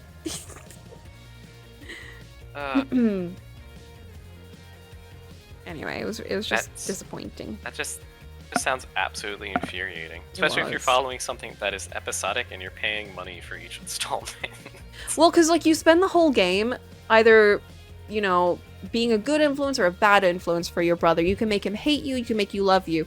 But the thing that annoys me is, once again, with these kind of games, is that if you do everything right, you're the best big brother in the world. You've literally like sacrificed so much for him, and then he's like, Pitui, hate you.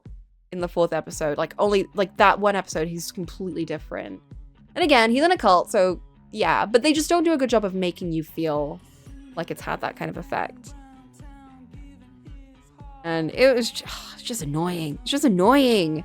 Then it just ends in like the most like, once again, penultimate decision. But that one at least made a bit more sense. Because like depending on how you act, your brother will act differently, and that will lead to you either like going to jail in the end, or Well, you get released, and then you can like have a relationship with your brother or not. You can end up running away to Mexico, and then forming a whole life with like this girl that you met. And your brother will just like live with their aunt, like grandparents. Or you could do, I don't know. You also run into your mom in episode 4, and she sucks. no way. Yeah. And absent parents sucks. I'm like, you didn't, once again, I just don't. Then you run into the abusive dad in like that Captain Kidd story at some point. And it feels kind of shitty, because if you played that, you're like, I don't want to leave this kid with him. Feel weird knowing what's going on there and not being able to do anything.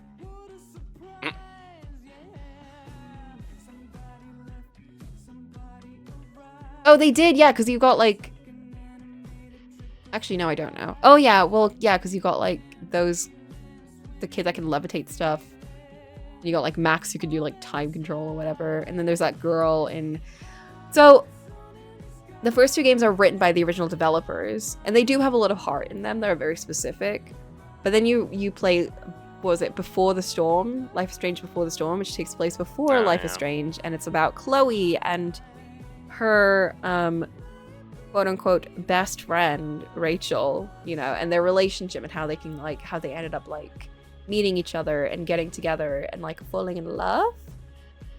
And that was written by a whole different studio, but under the name Don't Nod, or Don't Forget. Wait, Don't Nod? Yeah. And you can really tell the writing is completely different. It's Oh, boy. very, very child. Like, if you thought Life is Strange was childish in a lot of ways, like the dialogue and all of that, no, no, no, no, no, no. The way they act in Before the Storm is like petulant. It's annoying, and it's like there's one whole trope where, not trope, but there's a whole storyline in Life is Strange where these girls are getting drugged and like taken down to, you know, a film studio, and like it's really awful. It's awful. And then in Before the Storm, there's like a whole sequence where, you know, the mean girl tries to like drug one of the main characters, and then they see it and then they switch it with her. And they let her get drugged. She's like walking on a stage, like spiked and out of her mind. She collapses and everyone just starts laughing at her, including the main characters. Like, It's guys, a joke. Guys, this it's is funny when it happens to someone bad. this is not like, they even made a point of like having this mean girl in the other game.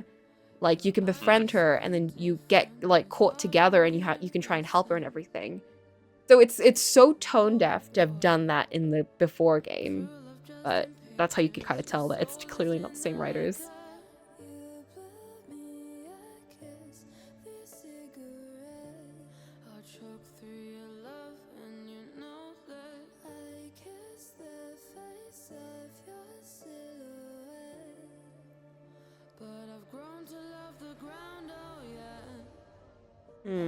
Does that look okay?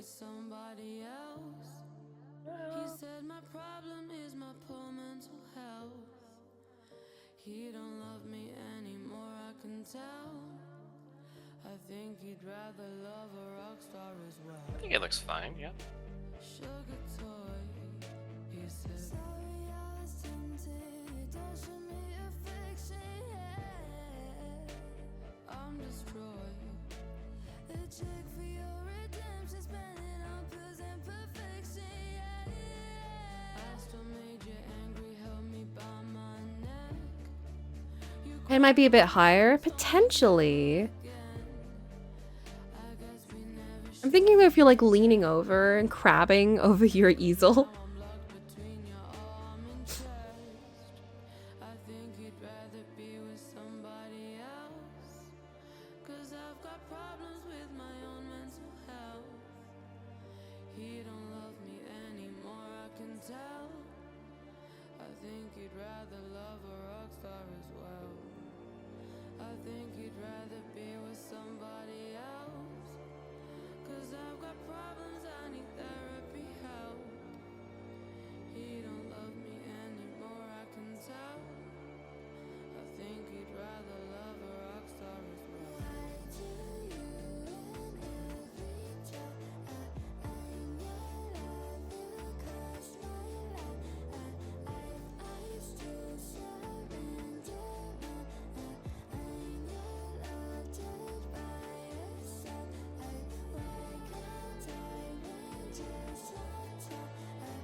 Oh yeah, we're a few minutes away from MPW.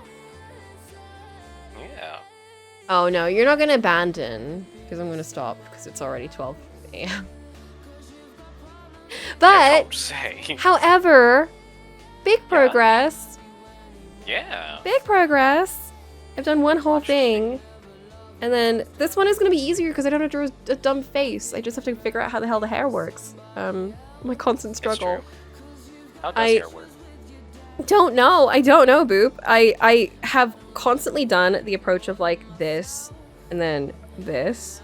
And I'm like, that works.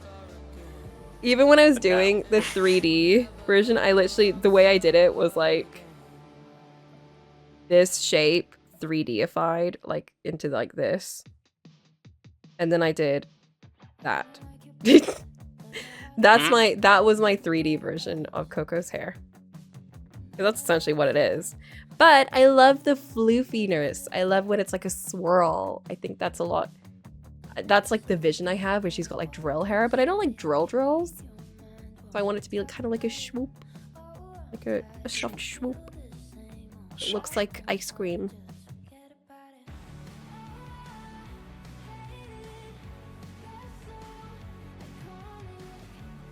Okay, we will stop here for today. Thank you all for joining. Coco finishes Nikki night and then draws. And then draws. Hope you enjoyed our very deep discussion on systemic issues and whatever other crap we talked about today. I don't know. Man, I don't know, man. It has been a time. And then Friday, I don't know. Friday might just be. Ooh, yeah. I think Friday I'll go back to Story of Seasons. I think I want to play more of that. We are so back. We're so back. We're so back. I We are will. so back. I will get Derek. I don't will care happen. what. It will Or maybe happen. not, dude. Or no. Well, there's a cutscene that took place while I was playing it myself, and I had to skip through it, so I don't know what happened in it. But I've saved it, and when we start the stream, we can watch the cutscene and see whatever. It was 3 people were in it: Derek, his brother Okay. Jules, and someone else. I don't remember who the other person was. And then Sophie, for some reason, she slowly starts Sophie. entering all the plot lines. Legitimately, I don't know how I want this series to end. I don't know if I will actually marry Derek, or Mhm. if we go a complete opposite direction and we do the enemies to lovers. It might happen. It We'll see. might. Who knows? The It really the depends. wins of the Coco are many. Maybe I could be the Howl to her Sophie. Just end here. Oh my god.